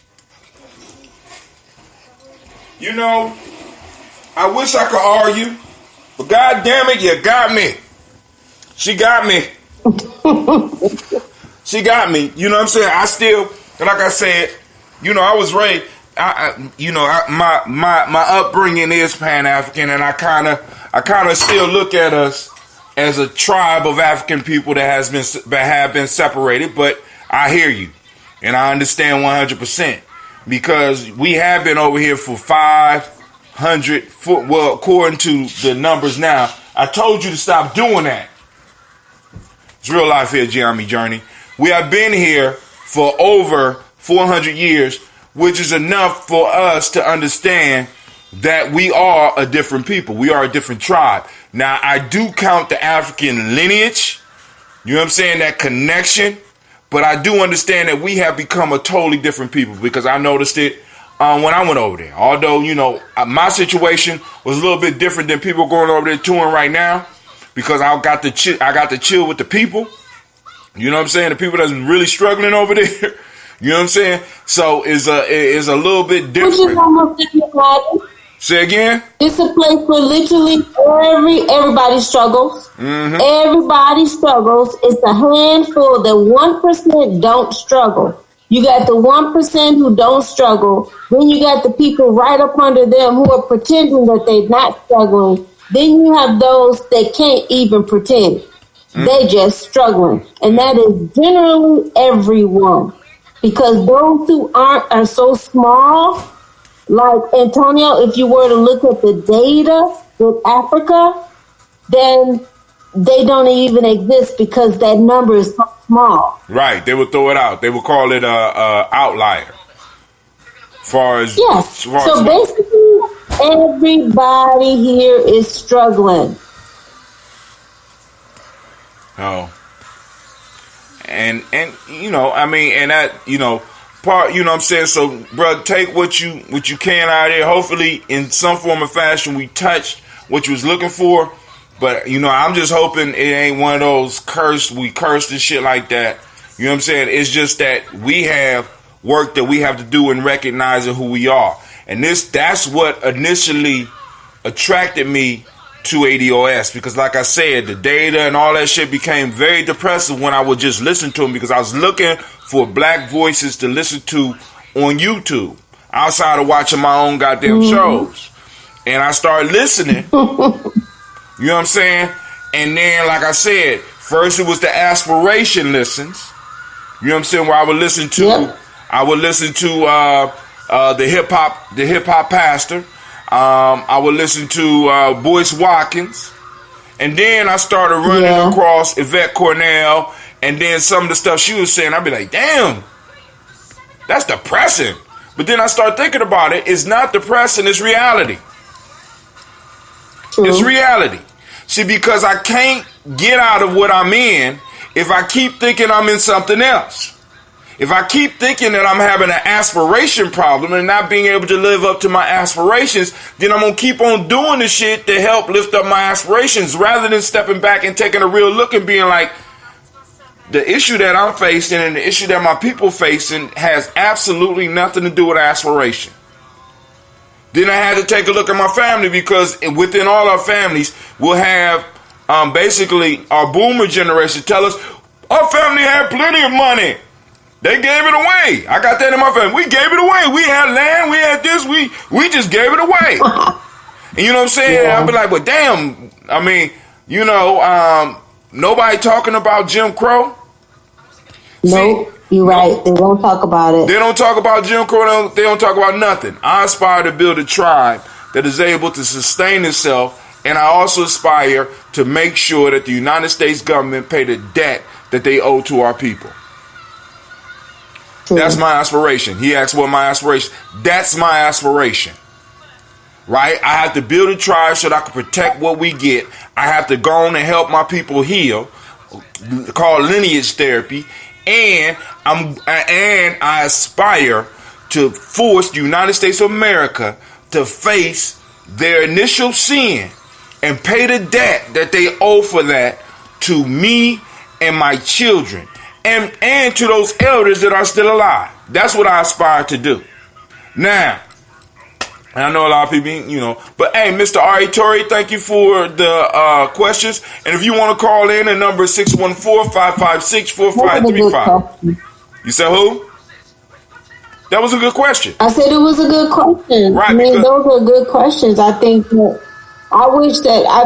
me right now, and you could probably hear from my responses, you know, with me being in Africa, dealing with a lot of things here, because right now we're in a situation of a crisis. I just, you know, I'm not a Pan-Africanist. I've never been a Pan-Africanist. But I've always understood I was of African descent, and I understand that there is a commonality. But I'm not an ideology kind of person, so I never could identify myself with any kind of ideology. That's just something I don't do. But I just think I do believe that for us to progress at the level that even if we get reparations, for us to really progress as a people, Africa has to also progress. Oh, yeah. Because all the groups in the United States who are doing well, they have a country outside the United States that they can use as an anchor, or they can use as a launch pad, or they can use for something. We don't have that. So for Africa, and mainly West Africa, needs to come out of this grip of poverty, needs to start talking about the 1%, needs to start taking a real look at what's going on here, what's been going on here, and why is it still going on, in order for any of us to actually get to a level of normalcy. Because right now, we don't have it in the States. They don't even have anything close to that here.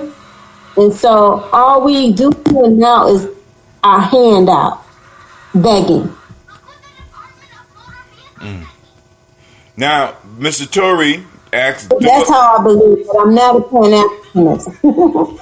Mr. Torrey also, he points out, he say, when we get paid, family, what are we going to do with it? We are mentally castrated. I'm going to challenge you on that real quick, sir. Then he also say, I don't think money is our problem. I think our relationships are the problem. Right relationships. I agree. But I'm going to challenge you on that mentally castrated piece, right? So you saying when we get paid, family, what are we going to do with it? Now, in my lifetime, one of the things I have always read into was the 85-15 rule, right? 15% of the people use up 85% of the resources. So when I go to a school, I'm looking at 85% of my students doing what they're supposed to do. 10% choosing not to do what they're supposed to do and choosing to break the rules. And 5% that can't help themselves. Now, what most schools have to do is we have to invest all our money in working with that 10% and that 5%. While 85% of those individuals are ignored. 85% of the people are ignored. And I think a lot of times because of media, we are constantly focusing on that 10 and 5% rather than the 85% that's going to do what they need to do. This is why I'm saying it's important for you to start tribing up. It's important for us to start tribing up so that we can start developing the right relationships, because, my friend, I want you to look at our history in America. We have always been able to hold relationships together and do what we need to do as families prior to this modern time. You understand what I'm saying? When interference was not thrusted upon us, we were able to build families, we were able to deal with issues, right? But now, all of a sudden, because since about the 70s, for the last 50 years, you know what I'm saying, we got a lot of dysfunction happening because a lot of us are isolated, or we isolate ourselves because we thought that in order to get the so-called American dream, and we have been programmed that the American dream is an individual endeavor rather than realizing that it's a group endeavor, we see individuals falling into fuckery. What I'm telling you is, stop worrying about the people that's going to fuck up their money. The question that you have to deal with is, if money comes, if and when reparations come, what do you plan to do with it? What group do you have that you're able to work with, and y'all able to take a portion of your money and to do something good? Because if you set the example, if you start setting the example now, when the money come, who do you think people are going to reflect on when they start getting it? Where do you think some of that money's going to come? So in Gye-Nyame Journey, what we're trying to do is we're trying to set up a framework where we not only got people that we're working with, but we got other people on the outside looking at us, wondering how can they participate with us. See, because of you're not even taking into account, let's say reparations come. As many black, this is what kills me about reparations, Sister Kim. I have never understood why black churches are not getting in behind reparations in a faster and a stronger fashion, because the way black folks have been supporting the black church, you would think every last one of them pastors would be reparations now, because they gonna get 10% of that goddamn money. That's true, but churches are not progressive. That's religion is not progressive. At least the religion that now is not progressive. When it started, the religion was very progressive. Right. And when they preach about it, they preach about the progressiveness of religion. But now it's not. It's regressive. It's very regressive, and you know what I'm saying, and it runs against us. Shouts out to Itzik Haddad in Israel. Ari Choice said, I connect to the remnant mindset. However, social media is the tool being used for us to communicate right now, and ran by who? But I got a question for you. This is why I say it's important for other of us to get on it and use it for as long as we can.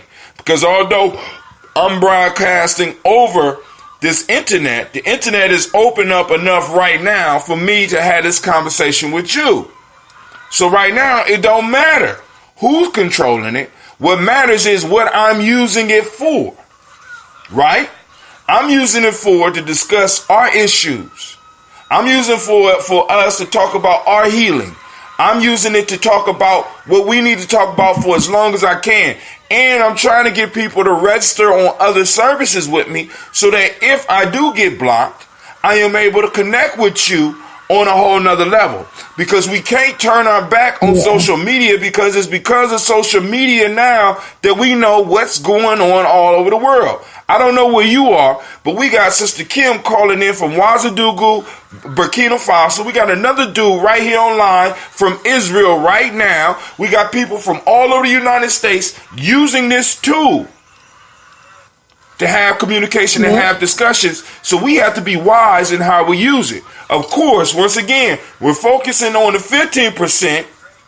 And that 15%, yes, is infecting everybody else, but we're focusing on the 15% that's going to use this tool in a fucked up way, and we magnify them, because I want you to understand, that 15% gets a majority of the views, because they'll throw up the fuckery up to keep you confused, to keep your relationship fucked up. They'll flash the money like they got it and then return it back to who they borrowed it from, and cause some of the relationship rifts that we have. Because family, one of the major facts that we don't want to deal with is that economics is a major factor in a lot of relationships. It's a major factor, right? And because you don't have access to a lot of those resources, then a lot of your relationships suffer. You can't help your children. You can't help your spouse. You can't do some of the stuff that they are seeing on the internet. So it brings issues to you. But if you was to start having these real conversations with people, so that we could really know that, family, listen, credit is not wealth. We need to have these conversations with some of our family that's coming in fronting. Credit is not wealth. You know what I'm saying? I understand you got good credit. Credit is not wealth. You can't pass a good credit score down to your children. You know what I'm saying? Nor can you pass your job. You know what I'm saying? You might be able to pass what's left over in your bank account, but they're going to have to take care of your debts out of the money that you leave them. But hold on. Brother says, you're right. Relationship mindset demands us to look past our faults and see our needs. Money will never answer our problems, right? Relationships will. But I'm going to tell you right now, money will assist. Money will assist, because many of the problems that people are having are connected to their social economic status. Right now, especially, I watch Paternity Court.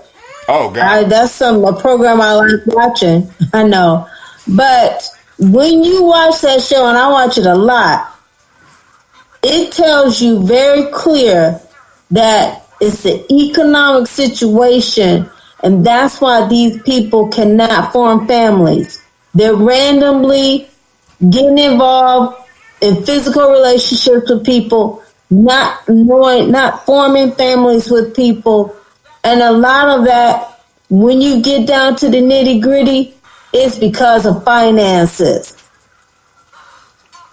And so a lot of the people nowadays, because if you are not educated, you can't just get a factory job and be able to support a family.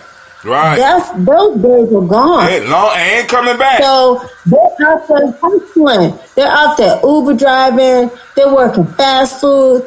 They're dealing with high stress jobs, low pay. They're juggling bill to bill. All these people talk about, and they talk about small money, like I needed $35 from him and he didn't come, and then I called the police, and then that. Like, they're squabbling over small amounts of money.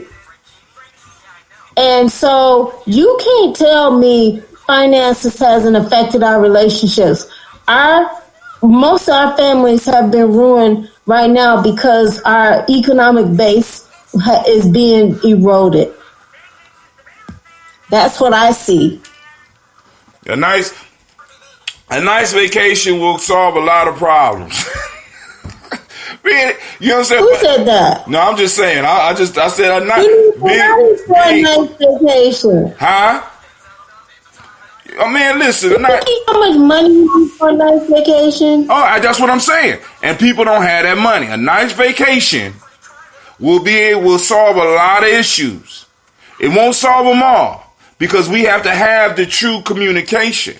But you know, when you're living in an aspirational bubble, how can you really have an honest conversation? Because your conversations, and check this out with some of your friends, a lot of their conversations are aspirational conversations.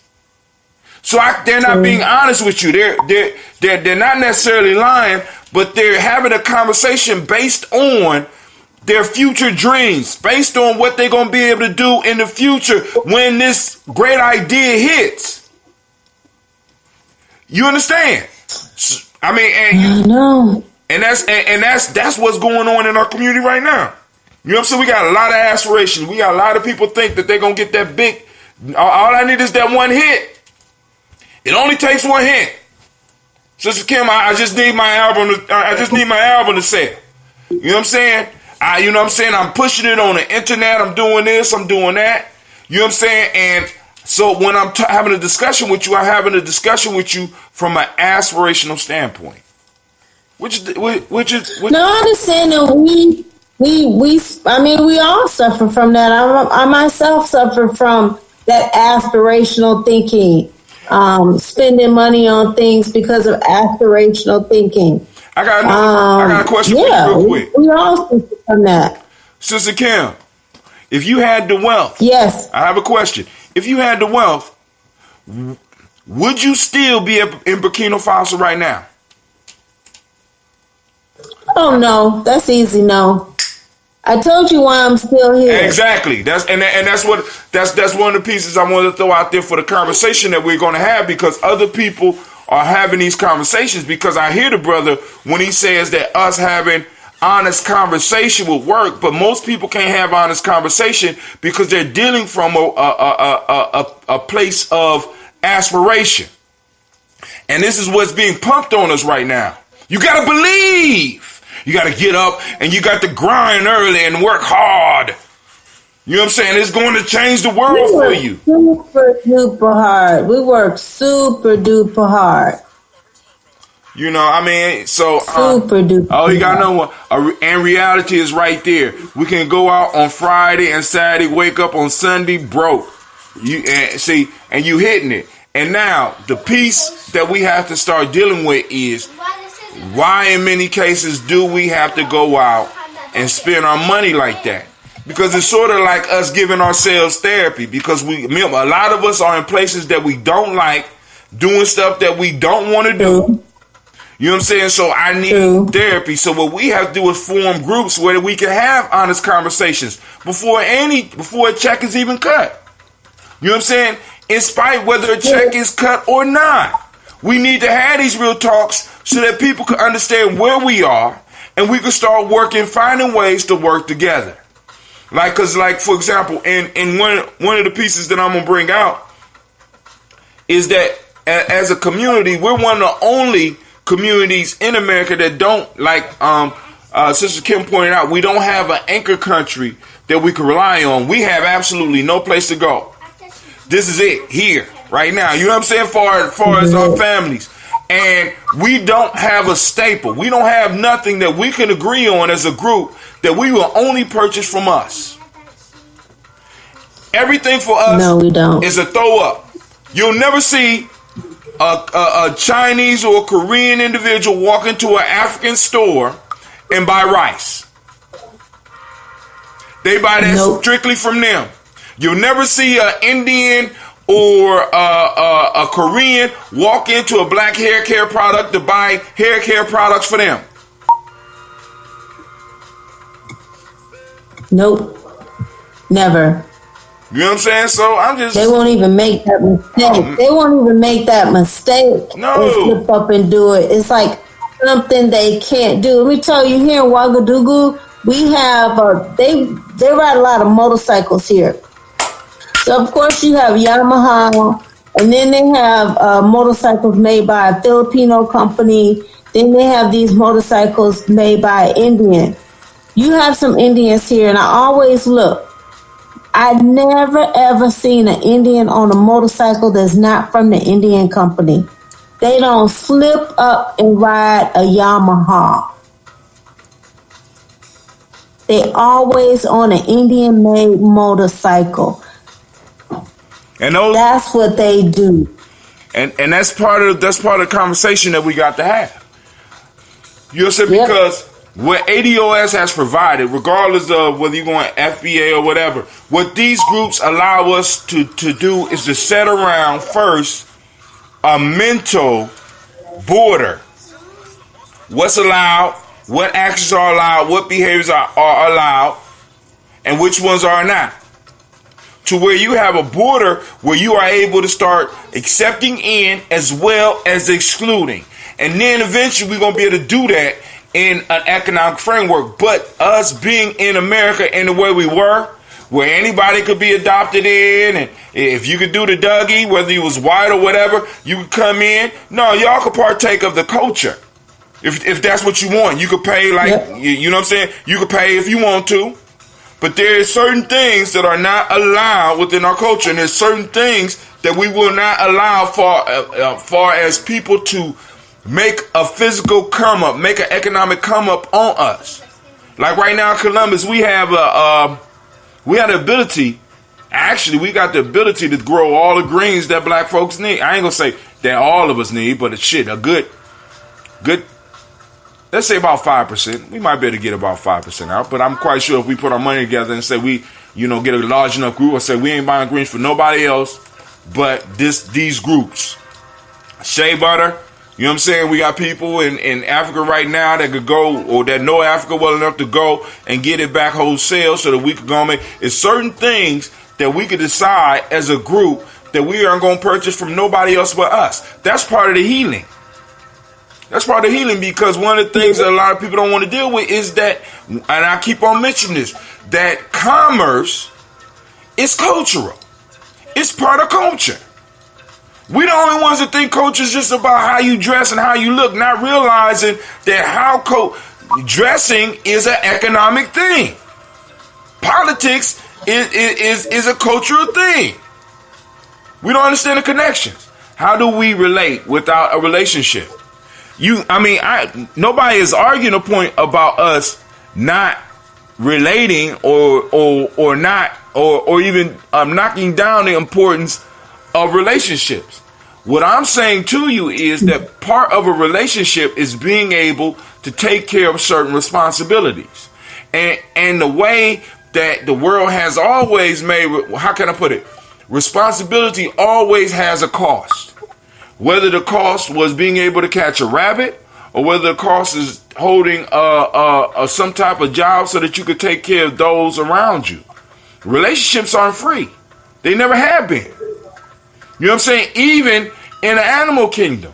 You know what I'm saying? The female rabbits ain't just having sex with all the rabbits. If you a little retarded rabbit that don't look like you could do what you need to do to survive, the lady rabbits is running away from you. There's a cost. That's so true. There's a cost. See, we got, because like I said, because relationships and how we relate is part of culture too. And culture, in a sense, protects us. And culture makes it clear on who you are opposed to, in a sense, have a relationship with. Right now, we can have relationships with whoever we want. Because it's all about freedom of choice, right? I got to shake up my ambrosia because my cap got caught. And I hope it don't blow up. But once this one pops out, I'm about to get another one. But family, how do we relate with our relationship? And I want you to understand this, because for me, relationships are our spirituality. You know what I'm saying? Because we got to relate to our ancestors too. The cost of relationship is being, but hold on, bruh, listen, that's getting a little bit too deep. Relationships are, that's a parent-child relationships. All other relationships, in many cases, is not about being selfless. Matter of fact, even that, the parent has to become selfless because the child has not come into an understanding of where, who, what, where, and when it is. But once they become into that, they have to contribute to the family. You understand what I'm saying? Being selfless is suicidal. Black folks have, I want you to think about this. Black folks are the most selfless individuals in this country. And look what's happening to us. Yep. We have put all of our needs on the back burner of everybody so that everybody else could make a come up over the last 50 years. Where have it gotten us? That's not survival. You don't survive like that. You know what I'm saying? So relationships are not all about being selfless. There's a few, like mother and child, father and the babies and stuff like that. But we got to understand that shit stays within that unit. You understand? Because even when you join a tribe, or even when you're with a tribe, not just for a selfless interest, you're with a tribe, you're with a group, because it can benefit you in some way. Other than that, you're messing up. He said, who are we selfless to? Not to each other. You know, I'm like this. Go and find a mother in your community. Go and find some organizations. Because in many ways, you might be fucking with the wrong people, because there are people that have beautiful relationships in every city that we have here in America. There are groups, and a lot of us have been exposed or been messing with these other groups. And if we are selfless, power is in selflessness. Where? Bruh, I don't know. Listen, I'm about to go and get up off here. Power, he said power is selfless. Power is not selfish. What does he mean? Well, let me read. He said the cost relationship is being selfless. No question. Who are we selfless to? Not each other. And if we are selfless, power is in selflessness. Go down slowly. Suicide is in selflessness. Then shake it up. Self-denial is in selflessness. Then you can use that. True. You understand what I'm saying? I mean, because it's not healthy to be selfless with everybody, especially when you got predators. Predators, as a matter of fact, the circle of life requires animals to have a selfishness about them so that life can continue. If deer became selfless, wolves would eliminate them. Do you understand? Self-preservation is a right. Self-preservation is necessary to keep this whole thing moving. And we as black folks, in a sense, have removed ourselves from the selfish aspect. We done gravitated more towards the selfless, and as you said, especially towards other people. He says, bro, I've seen a sister that had much of nothing, but took the people that had nothing and were sustained and encouraged and full and fed. So then that goes against what you're saying. And then on top of that, she didn't just take the... Well, I'm going to challenge this, and maybe I'm wrong. I'm going to say, I don't believe that she took them in on some selfless shit. I done had house fulls. Right? But there was something in there, whether she's getting a good feeling to be able to brag about who she's taking care of, or not maybe even brag but feel good. There's something in it for her. He said relationship selfishness kills. It will. But it also can sustain. There has to be a healthy balance. You have to have a healthy balance. When too much of one thing is good for nothing, brother. If you just that's that whole spiritual shit that we was fed. You know what I'm saying? Come on, man. But hold on. I've been on here long enough. I need to go and fold some clothes. We got school tomorrow, so I got to get ready. Yeah, I don't have school tomorrow, so we go to school back on Wednesday. Yeah, you told me. I'm kind of jealous. I don't know how y'all work that out. But do you want to? Do you have any final words? Just Happy New Year. That's about it. So, but Tori, join us on another time. Like I said, feel free to call in. If you want to call in, we can sustain this conversation for a little while longer. 614-556-4535. Am I saying it right, ladies? 614-556-4535. Is that the number? But, feel free to call in. We can sustain this conversation for a little while longer because, too much selflessness leads to extinction. You know what I'm saying? The same way that too much selfishness leads to extinction. There has to be a healthy balance. And many times we're dealing on the fringes of too many things. And I hear you about the big empty homes. He said, we are not islands. That's why I'm talking about finding you a tribe. If you don't have one. Because, being selfless and being out there by yourself that sounds pretty lonely, my friend. You know what I'm saying? Which allows us to go into aspirational thinking, and which allows us, because many of us exist as if we are an island, or if we are on an island, when in fact, there's other people out there that you possibly can help. And it don't have to be necessarily selfish or selfless. It just is. Right? But family, I want to thank you for joining us in the congregation of the mighty, the home of the stubborn minority, the place where your hustle build muscle. This is Gye-Nyame Journey Media. This is a Heart of a Simple production, and I am your host, Brother Hot Tim. I want to thank everybody for joining us. We had Sister Kim calling in from Ouagadougou, Burkina Faso. Shouts out to R.A. Tory. Shouts out to everybody else that he put up, look up Heartbreak Day. We toast. This is a Heart of a Simple production where we strive to blow up your old paradigm. I'm out.